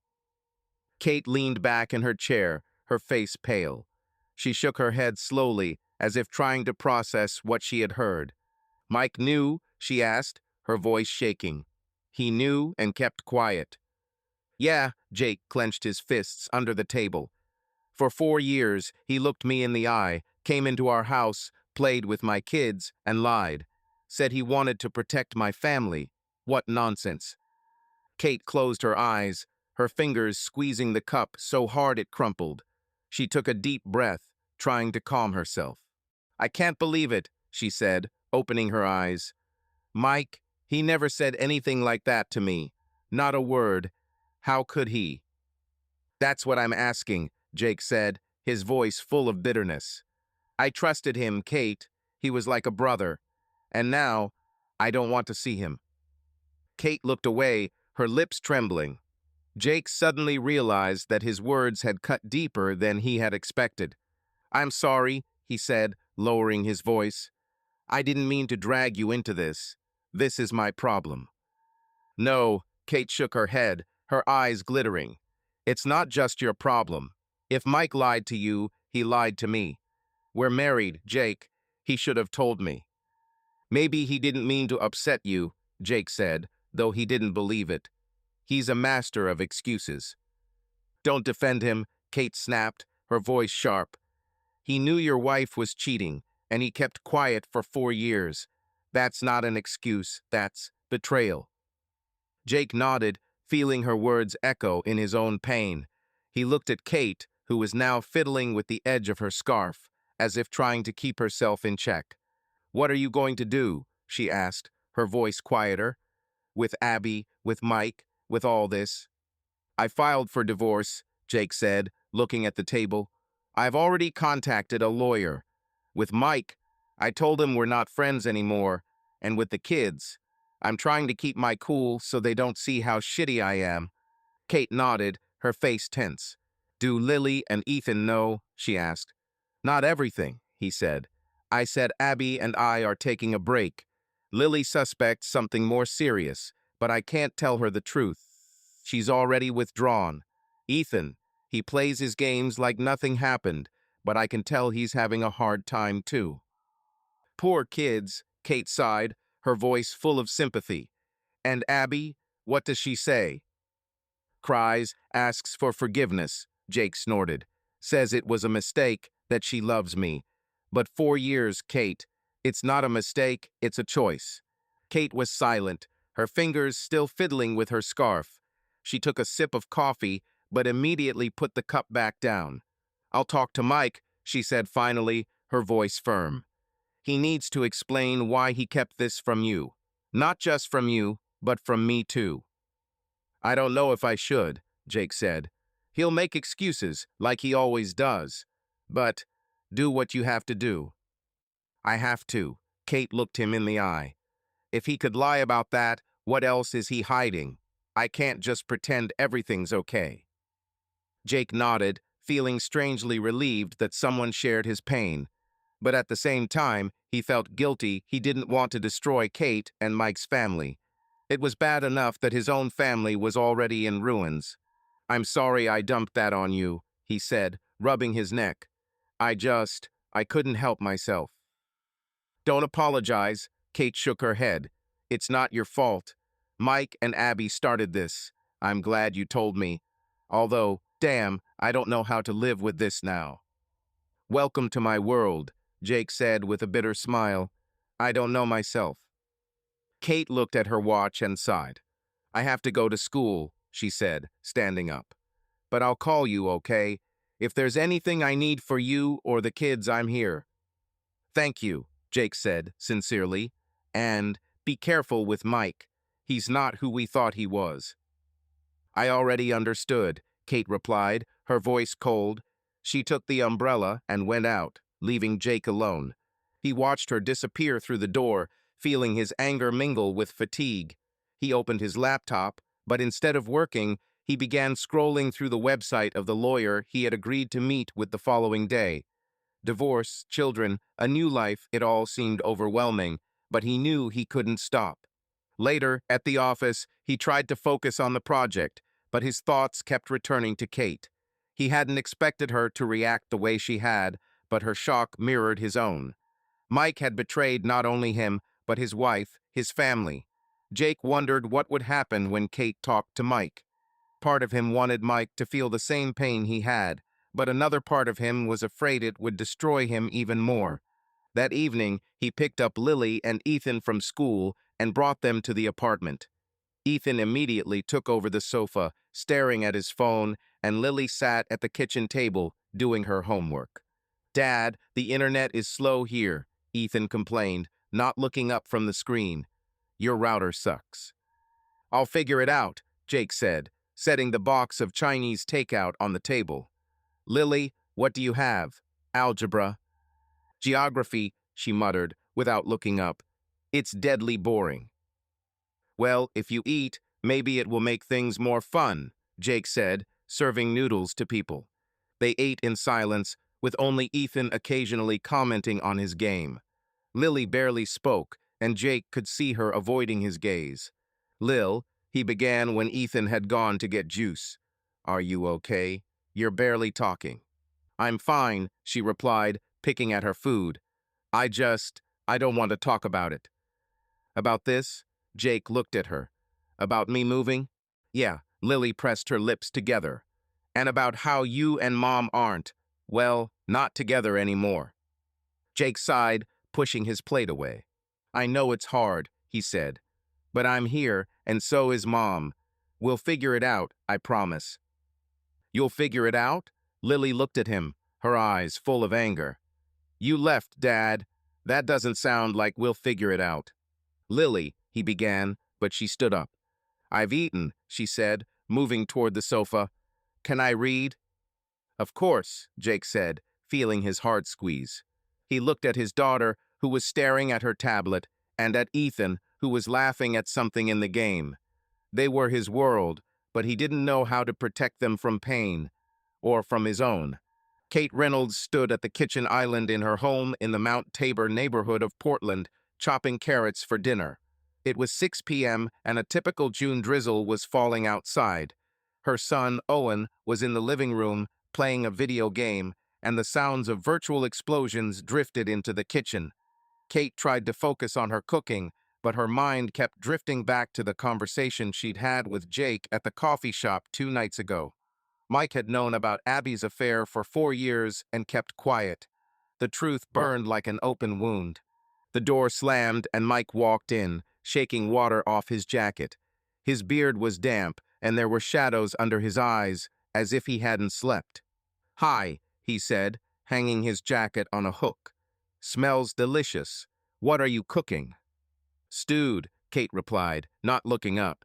Her voice was cold, and she continued chopping carrots, her movements jerky. Mike froze, looking at her. Are you okay? He asked, approaching the island. You look, I don't know, tense. Kate dropped the knife on the cutting board and turned to face him, her blue eyes flashing with anger. Tense, she asked, crossing her arms. Mike, we need to talk, and don't act like you don't know what. He frowned, his hands dropping to his sides. What are you talking about? He asked, but his voice was shaking. Something about Owen? About work? Don't pretend, Kate snapped. I talked to Jake. He told me about Abby, and about how you knew about her affair with David. 4 years, Mike. You kept quiet for 4 years. Mike went pale, his face chalky. He opened his mouth, but no words came out. Kate waited, her nails digging into her palms. Well, she said, her voice growing louder. Nothing to say. You lied to Jake, your best friend, and to me. How could you? Kate, listen, Mike began, raising his hands. It's not that simple. I didn't lie. I was trying to protect everyone. Protect? Kate snorted, her eyes narrowing. You protected Abby while she slept with someone else. You watched Jake live that lie and said nothing, and you didn't tell me your wife. I didn't mean to drag you into it, Mike said, his voice hoarse. It was her mistake, not mine. She asked me to keep quiet, and I thought she'd figure it out. 4 years, Mike, Kate almost shouted, but then lowered her voice, remembering Owen in the next room. You thought 4 years? You came to our house, ate with us, joked with Owen, and all this time you knew Abby was cheating. How did you sleep at night? Mike ran his hand over his face, his shoulders slumping. I didn't sleep, he admitted. It was killing me, Kate. But I didn't want to ruin their family. Jake, Lily, Ethan, they were happy. I thought if Abby stopped, everything would be okay. Happy? Kate shook her head, her voice shaking with anger. Jake has filed for divorce now. His children are suffering. You didn't protect them, you made it worse. And you lied to me. Why, Mike? I'm your wife. Because you would have made me tell you, he snapped, his eyes flashing. You would have gone to Jake and everything would have fallen apart. I was trying to keep it under control. Controlled, Kate stepped toward him, her face inches from his. You weren't in control of anything. You betrayed Jake and me. You think I can trust you after that? Mike fell silent, his gaze falling to the floor. Kate felt tears stinging her eyes, but she didn't want to cry. She remembered how Mike had become distant in recent months, staying late at the brewery, going into another room to take calls, avoiding conversations about the future. She had chalked it up to stress, to business, but now it all came together in a bleak picture. That's not all, is it? She asked, her voice quieter but firmer. You were so distant. Locking your phone, staying out late. What else are you hiding? Nothing. Mike looked at her, his voice sharp. Kate, don't start. This is just about Abby, I swear. You swear? She smirked, her voice full of sarcasm. Your vows are worth nothing now. I don't know who you are, Mike. He stepped toward her, holding out his hand, but Kate stepped back. Don't touch me, she said, her voice cold. I can't be with you, not after this. What do you mean? Mike frowned, his face twisting. Kate, you can't be serious. Very serious, she answered, looking him in the eye. I'm taking Owen and going to my sister in Seattle. I need time, and I want a divorce. Mike froze, his eyes widening. Divorce? He asked, his voice breaking. Kate, you can't. We're family. Owen. Don't you dare talk about Owen, she snapped. Were you thinking about him when you lied? When you hid the truth that destroyed Jake's family? Do you think I want my son to grow up with a father who can't be trusted? I'm not like that, Mike shook his head, his voice shaking. I made a mistake, but I'm not a bad person. Give me a chance, Kate. We can fix this. Fix it. Kate snorted, her eyes shining with tears. You ruined everything, Mike. Not just for Jake, but for us.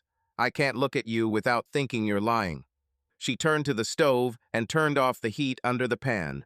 Mike stood motionless, his face a mixture of shock and despair. Kate, please, he said, his voice quieter. Don't go. We'll talk. We can see a therapist, anything. No, she shook her head, her voice firm. I'm tired of your secrets. I deserve better, and so does Owen.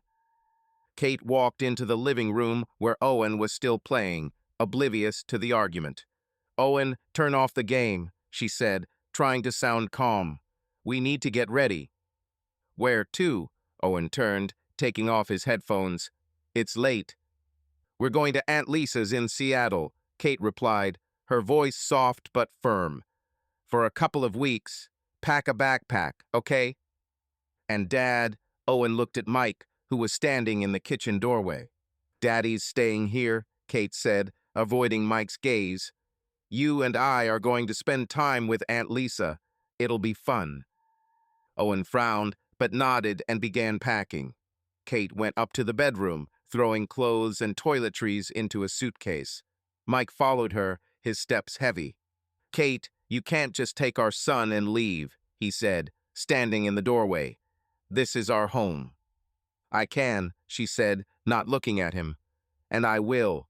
You ruined everything yourself, Mike. Live with it. She closed the suitcase and carried it downstairs. Owen was already waiting at the door, his backpack filled with comics and headphones. Dad, are you sure you're not going? He asked, looking at Mike. Mike dropped to his knees, hugging his son. Not now, buddy, he said, his voice shaking. But I'll call you, okay? Be good for Mom. Okay, Owen nodded, but his eyes were full of questions. Kate took the car keys and opened the door. Mike looked at them but said nothing. She led Owen outside to where the Volkswagen Tiguan was waiting and loaded the suitcase into the trunk. The rain had gotten heavier, and she hurried behind the wheel. Mom, why are we leaving? Owen asked, buckling up. Did you and Dad have a fight? A little, Kate replied, starting the engine. But it'll be fine, I promise. We'll just stay with Aunt Lisa while I sort things out. Owen nodded, but his face was dark. Kate pulled into the driveway, heading for I-5, the highway that led to Seattle. She turned on the radio to drown out the silence, but her thoughts were filled with anger and pain. Mike, the man she trusted, had lied to her. And not just lied, he had covered up Abby's infidelity, destroying Jake's family and undermining their own marriage. They arrived late in Seattle. Kate's sister, Lisa, was waiting for them at her home in the Capitol Hill neighborhood. She hugged Kate without asking questions and led Owen to the guest room. Thank you for having me, Kate said when they were alone in the kitchen.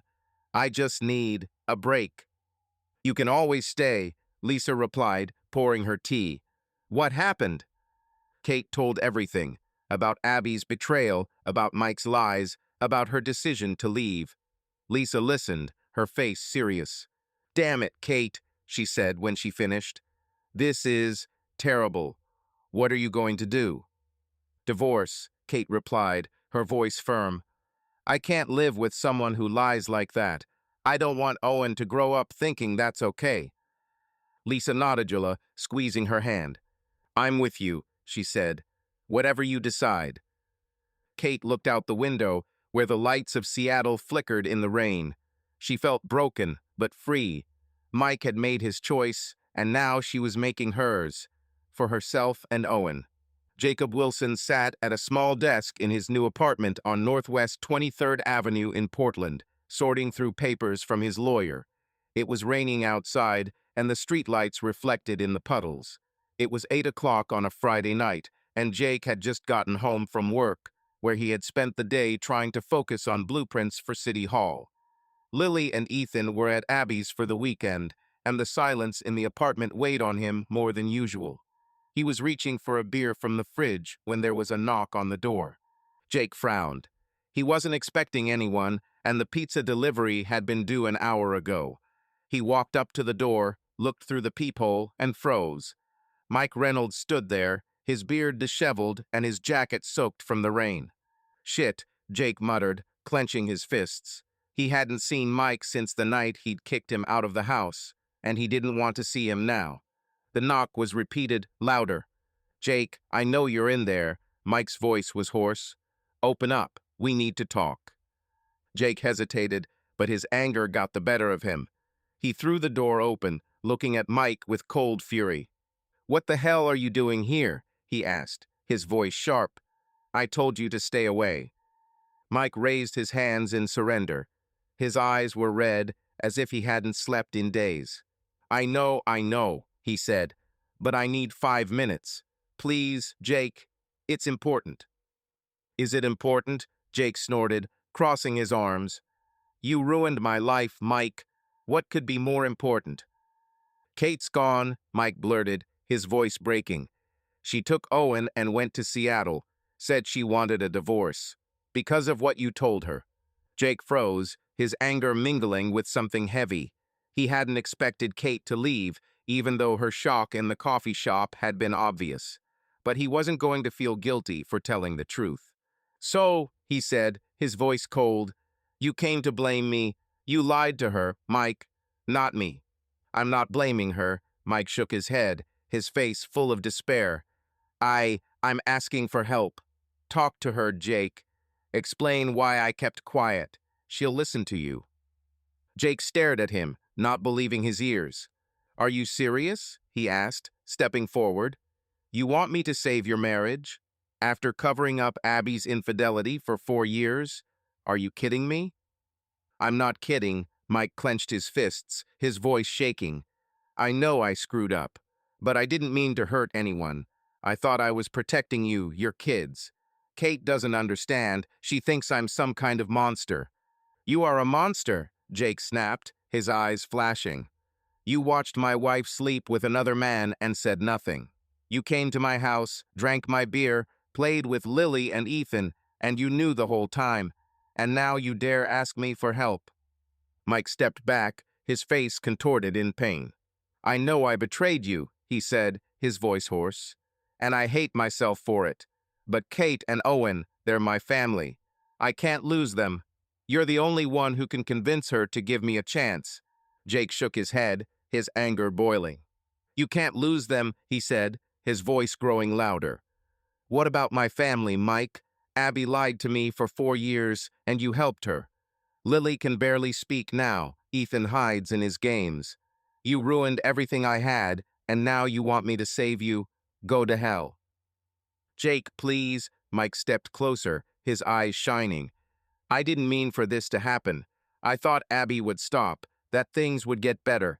I was wrong, but I'm not a villain." "Wrong?" Jake snorted, his voice full of sarcasm. "A mistake is forgetting a birthday, Mike. And you chose her side for 4 years. You looked me in the eye and lied. You expect me to believe your mistakes?" Mike hung his head, his shoulders slumped. "I don't expect you to forgive me," he said quietly. "But Kate, she didn't deserve this. And Owen." They shouldn't have to suffer because of me. They're suffering because you lied, Jake said, his voice firm. You made a choice, Mike. Now live with it. I won't be your lawyer. I have enough problems of my own. Mike looked at him, his face a mixture of guilt and despair. You were always better than me, he said, his voice shaking. You had the perfect family, the perfect life. I was just trying not to screw it up. Perfect, Jake stepped toward him, his eyes blazing. My life was a lie, Mike, and you helped build it. Don't you dare say I was better. You betrayed me, and now Kate knows who you really are. Mike fell silent, his gaze falling to the floor. Jake felt the anger pulsing through his veins, but there was emptiness behind it. He wanted to hit Mike, to throw him out, but that wouldn't bring his family back. Go away, he said, his voice cold, and don't come back. We're done.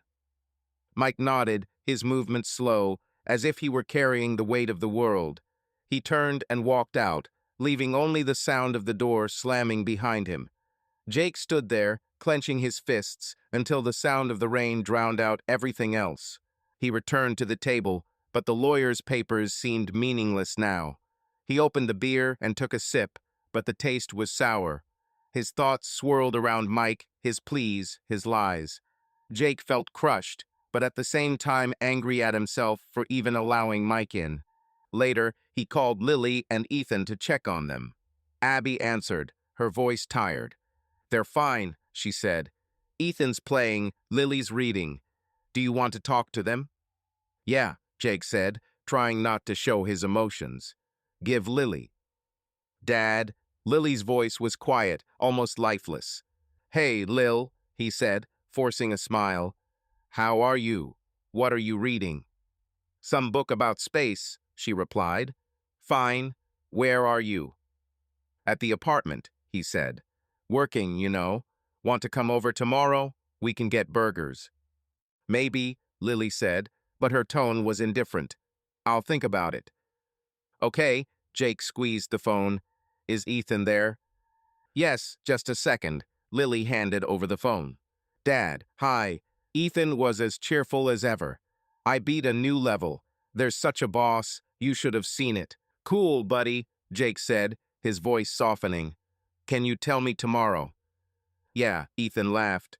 Can we have pizza instead of burgers? It's a deal, Jake said. Good night, son. Calm down, Ethan replied, and the line disconnected. Jake put his phone down and looked at the empty beer bottle. He thought about Lily, her isolation, about Ethan hiding in games. They were the only thing keeping him going, but he didn't know how to protect them from the pain he couldn't bear. The next day at the office, he was absent-minded. Sarah, his colleague, noticed this when they were discussing the project budget. Jake, where are you? She asked, tapping her pen on the table. This is the third time I've asked about isolation. Sorry, he said, rubbing his temples. I just didn't get enough sleep. What was it again? Forget it. Sarah shook her head. Listen, if something's wrong, tell me. You're walking around like a zombie. Personal, he replied, looking at the screen. It's okay, I can handle it. Sarah nodded, but her eyes were filled with worry. Jake forced himself to focus, but he couldn't stop thinking about Mike. He imagined Kate in Seattle, and probably as lost as Lily and Ethan. Part of him pitied them, but another part of him said Mike deserved it. He'd made a choice, and now he was paying the price. That evening, Jake stopped at the supermarket to buy groceries for dinner with the kids. He was standing at the frozen pizza counter when the phone rang. It was Kate. Jake, her voice was tired but firm. I'm in Seattle. I wanted to say, thank you for telling the truth. I left Mike. Jake froze, holding the pizza box. Are you okay? He asked, not knowing what to say. And Owen? We're coping, Kate said. But it's hard. Mike called and asked me to come back, but I couldn't. Not after everything. I understand, Jake said, his voice quiet. He came to me yesterday, asked me to talk to you, to convince you to give him a chance. What did you say? Kate asked, her tone becoming wary. He said he ruined it all himself, Jake replied. I'm not going to save him. He betrayed me, he betrayed you. Let him figure it out. Kate was silent for a second, then sighed. You're right, she said. But it still hurts. Owen asks why Dad isn't here. I don't know what to tell him. I know, Jake said, thinking of Lily. Lily, too. She closed herself off. Ethan pretends everything is okay, but I can tell it's not. Damn, Kate sniffed. How did it come to this, Jake? I don't know, he replied, looking at the shelf. But we'll manage, for the sake of the children. Yes, Kate said.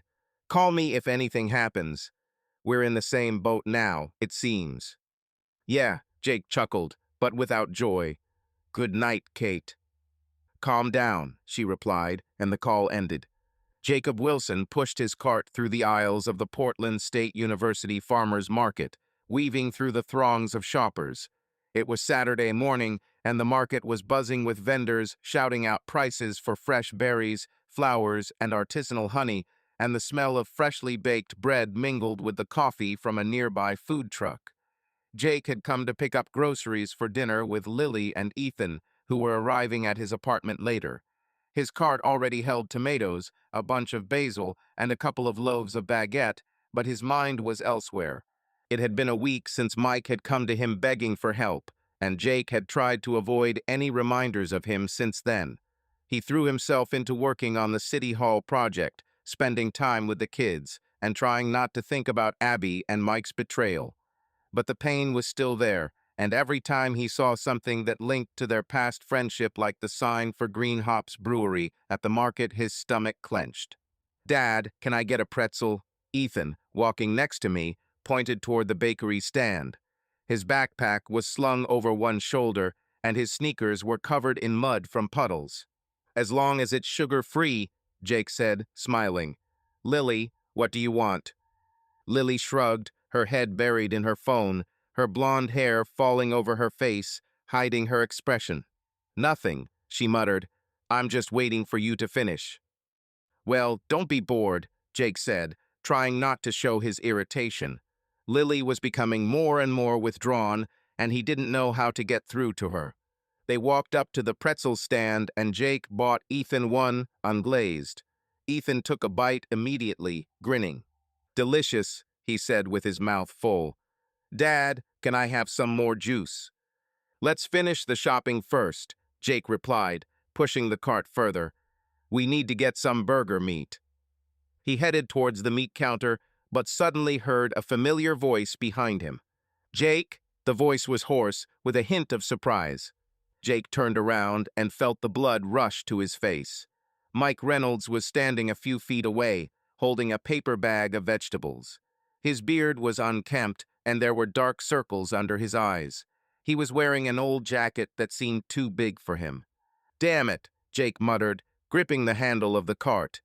Ethan, Lily, go to that juice stand. I'll be right there. But Dad, Ethan began, but Jake interrupted. Go, he said, his voice firm. 2 minutes. The kids backed away reluctantly, casting curious glances. Jake turned to Mike, his eyes narrowing. What are you doing here? He asked, his voice low and harsh. I told you not to come near me. I'm just buying food, Mike said, picking up the bag. This is the market, Jake. I didn't know you'd be here. Really? Jake snorted, crossing his arms. Or are you following me so you can whine about Kate again?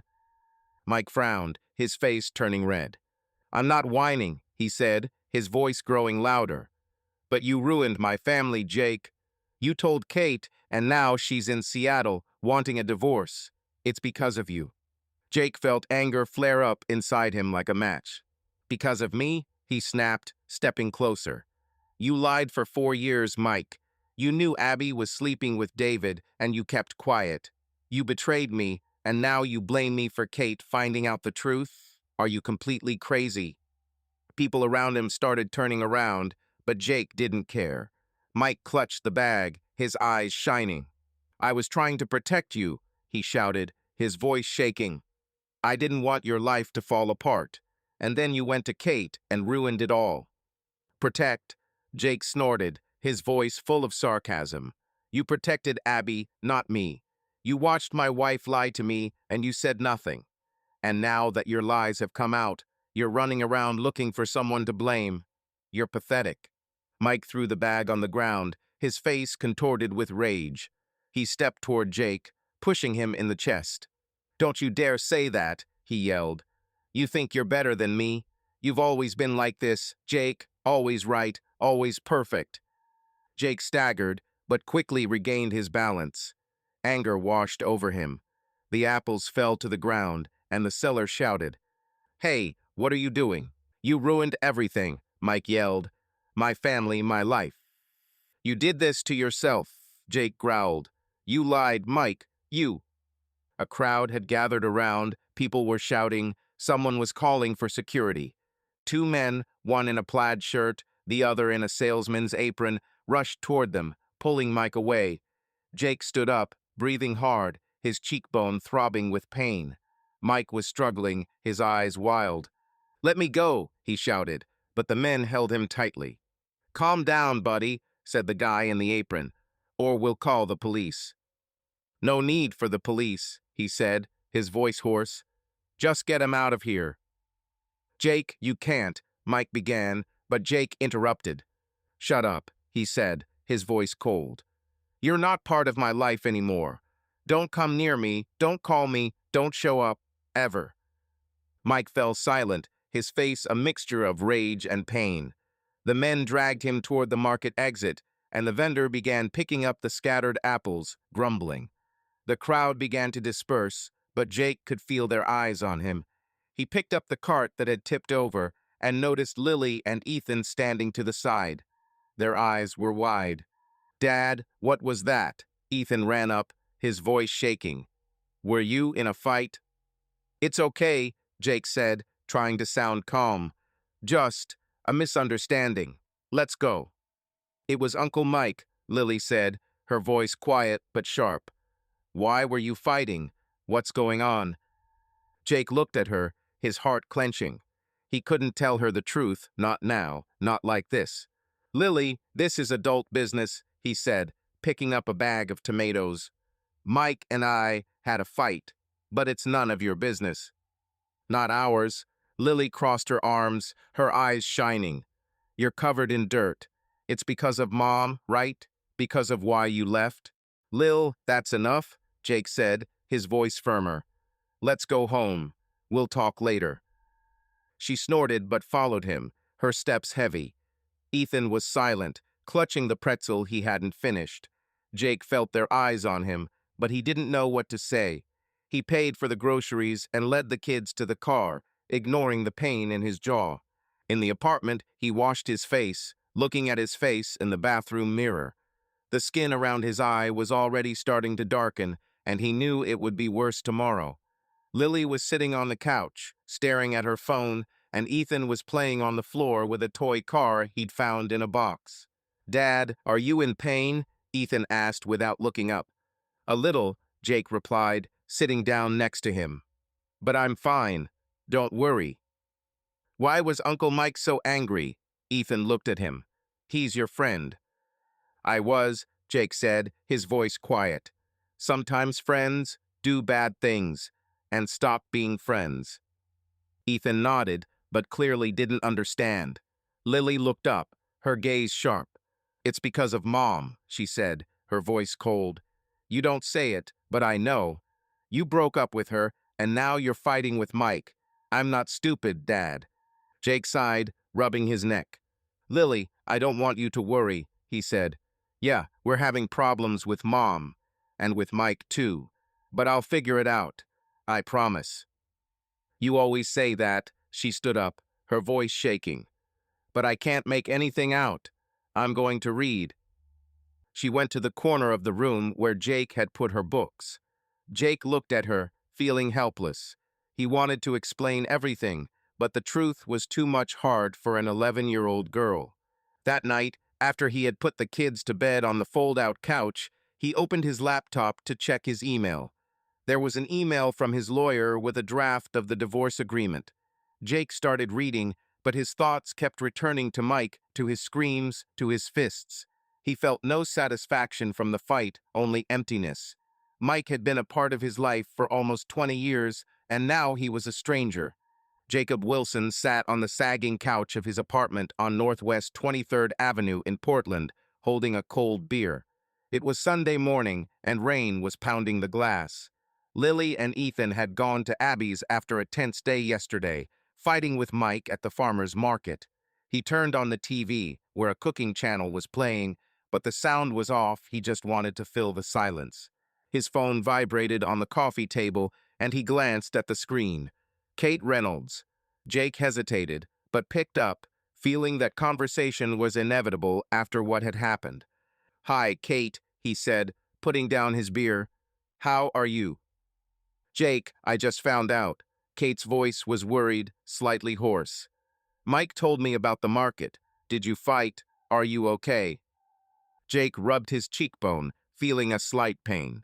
"Yeah, I'm fine," he said, trying to sound casual. "A couple of scratches. Nothing serious." "Nothing serious," Kate snorted, her voice sharpening. "Jake, you two got into a fight in front of half of Portland. What the hell happened?" Jake sighed, leaning back against the couch. He didn't want to go into details, but Kate deserved to know. "He came up to me at the market," he began, looking up at the ceiling. "He accused me of ruining his family because I told you about Abby.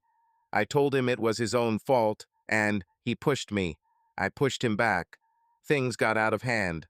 Kate was silent for a second, her breathing audible over the phone. "Oh my God," she said finally. "He's completely lost his mind. I'm sorry, Jake.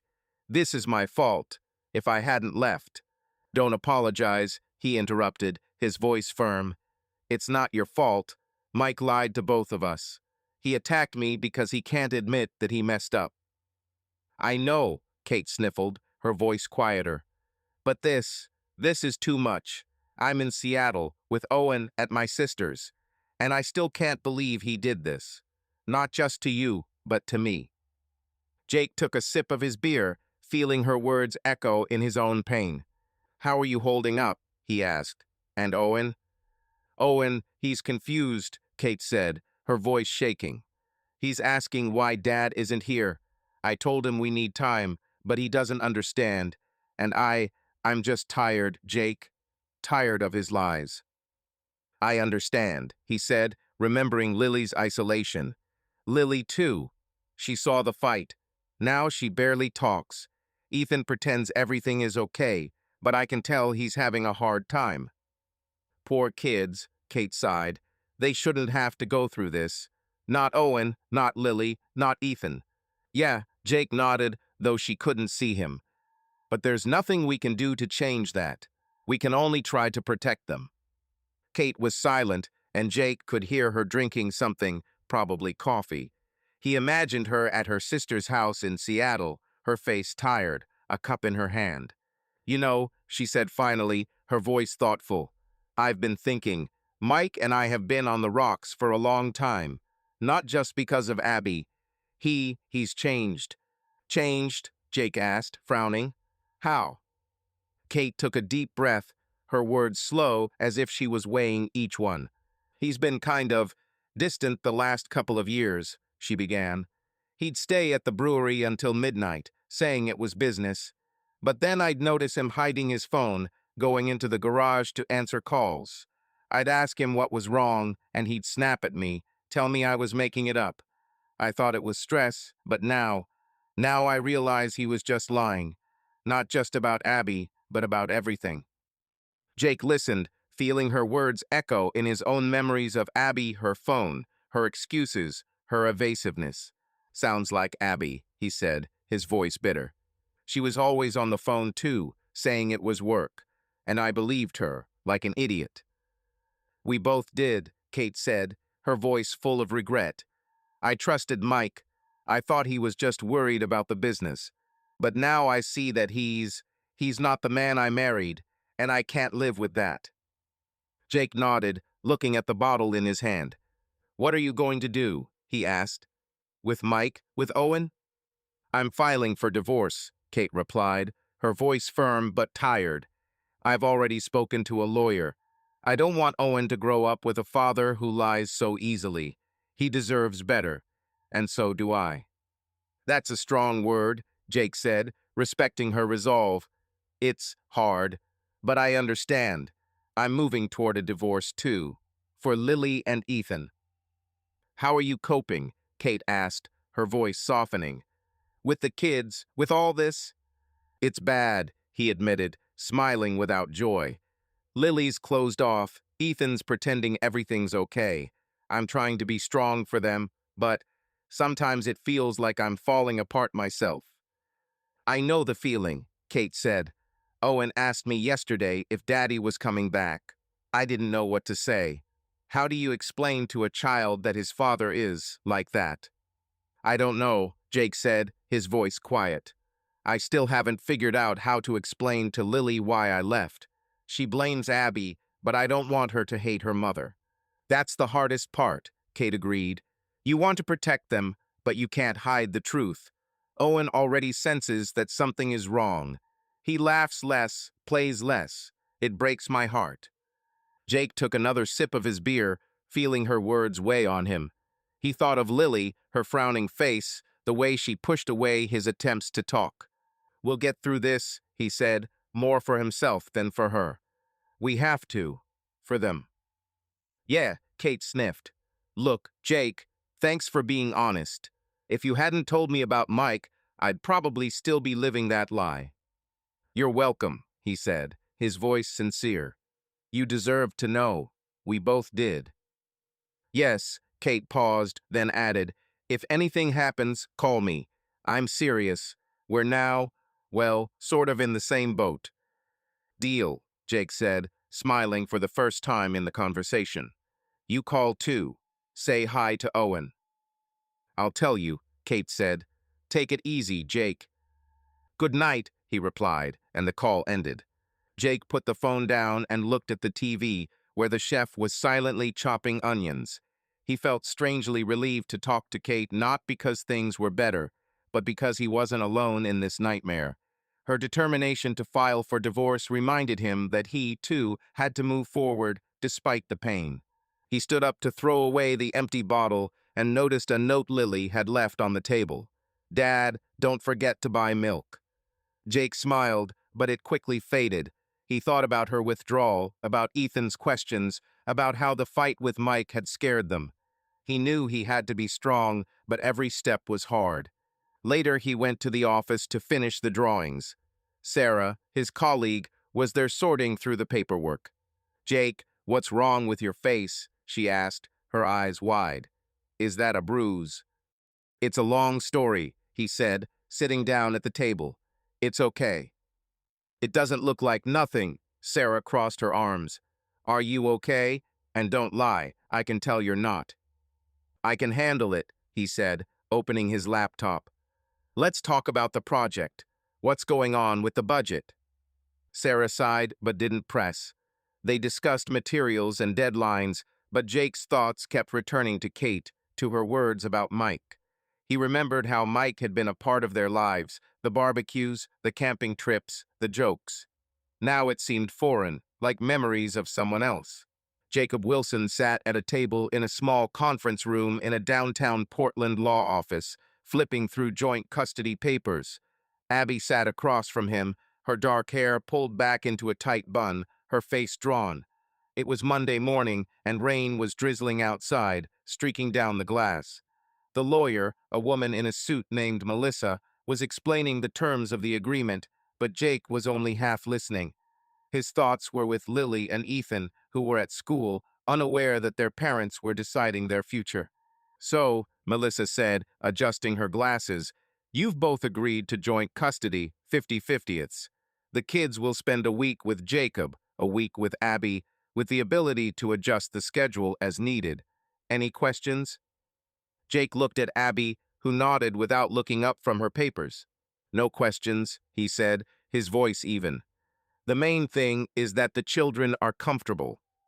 I agree, Abby added, her voice quiet. I want them to feel safe.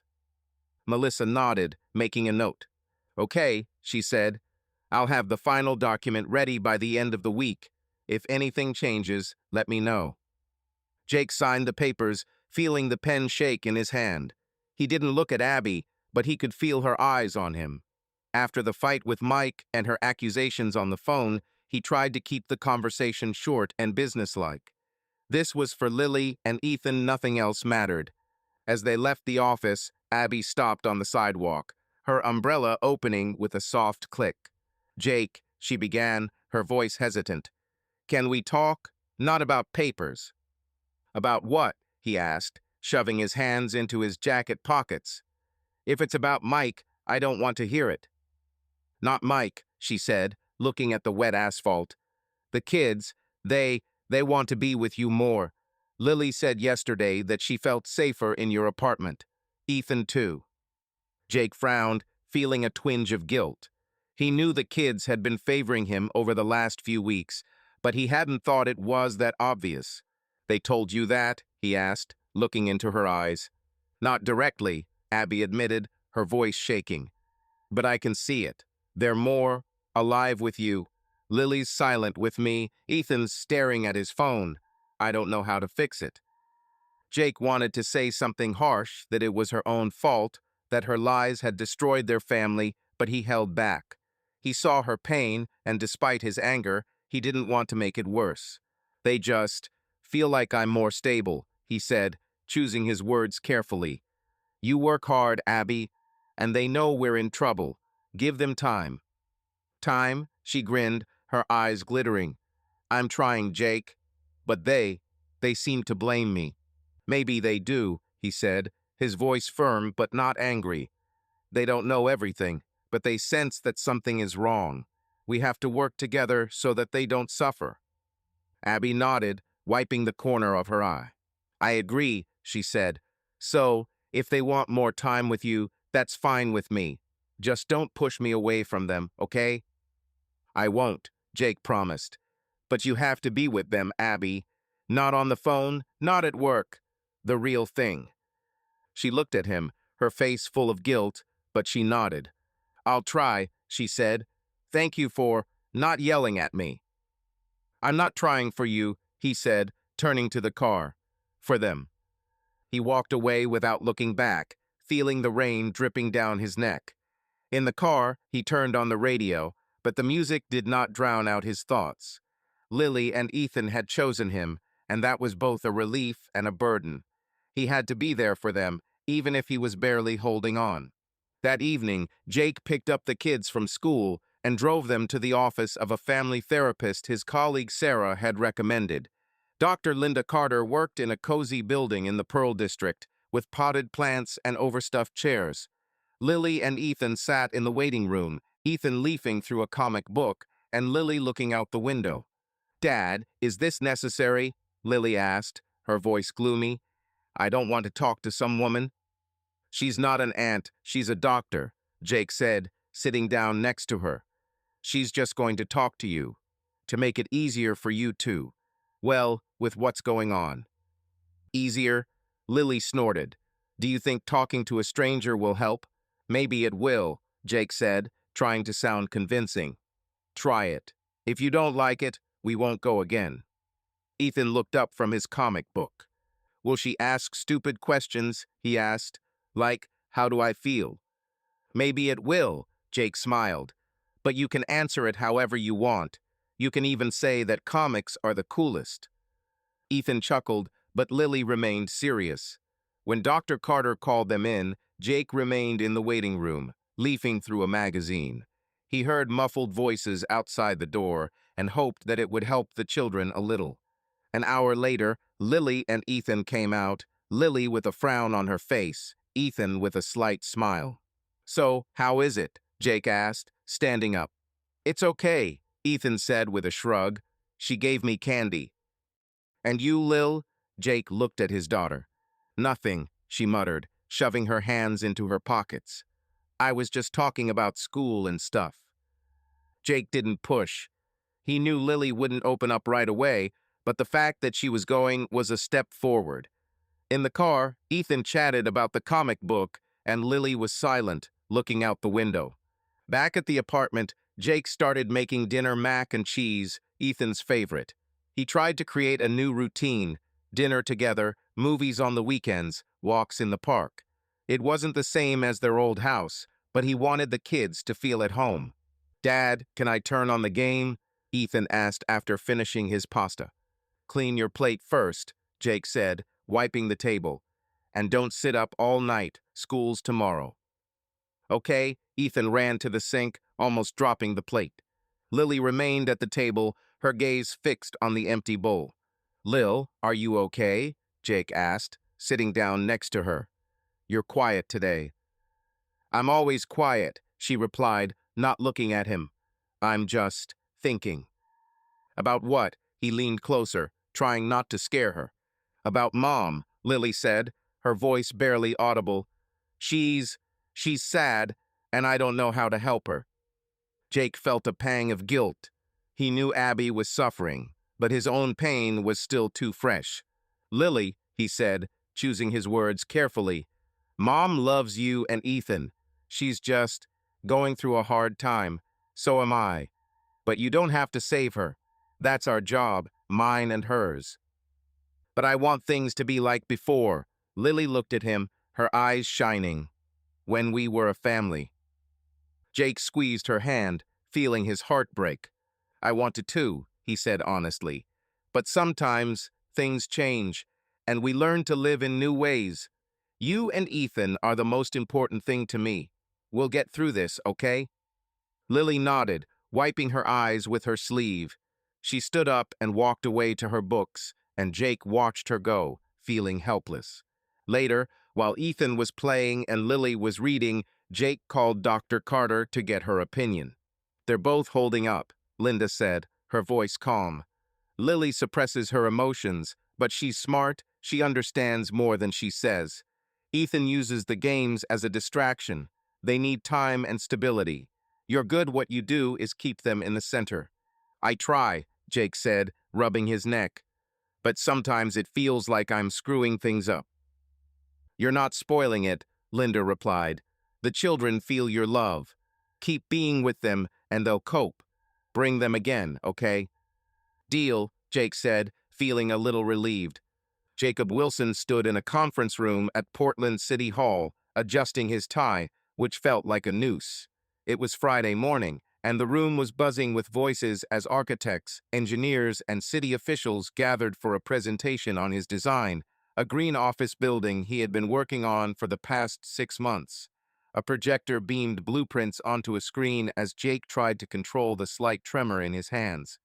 Outside, rare October sunshine shone, illuminating the skyscrapers and the Willamette River. "Ready?" Sarah, his colleague, clapped him on the shoulder, her red hair pulled back into a messy bun. "You look like you're about to run away." "Ha, you won't get it," Jake chuckled, smoothing out his jacket. "It's just, there's a lot at stake." "Relax," Sarah said with a wink. "You killed this project. They're going to love it." Jake nodded, but inside he still felt the tension. The project had been his lifeline in the last few months, when his life had been falling apart. His divorce from Abby, his breakup with Mike, Lily, and Ethan's pain.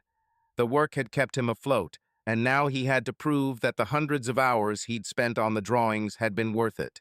The presentation went better than he expected. The officials asked questions, but Jake answered confidently, explaining the choice of materials and energy-saving technologies. When he finished, the mayor shook his hand, and the room burst into applause. Sarah whispered, "I told you so," and for the first time in a long time, Jake felt something like pride. After the presentation, he stopped by the office to pick up his laptop and received a letter from the mayor's office. The project had been officially approved. The local newspaper was already preparing a story, calling it "The Future of Portland's Green Architecture." Jake reread the letter at his desk and allowed himself to smile. This wasn't just a project, it was a sign that he could move forward.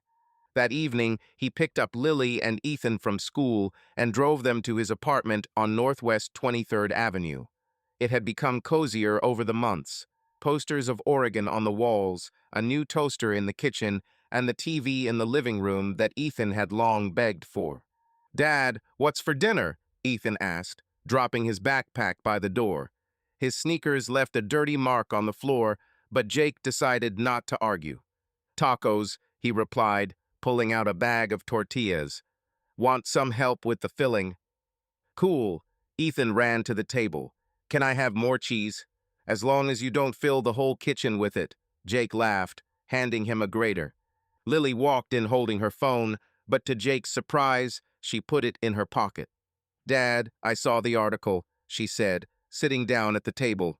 About your project. Is it true that it will be published in the newspaper?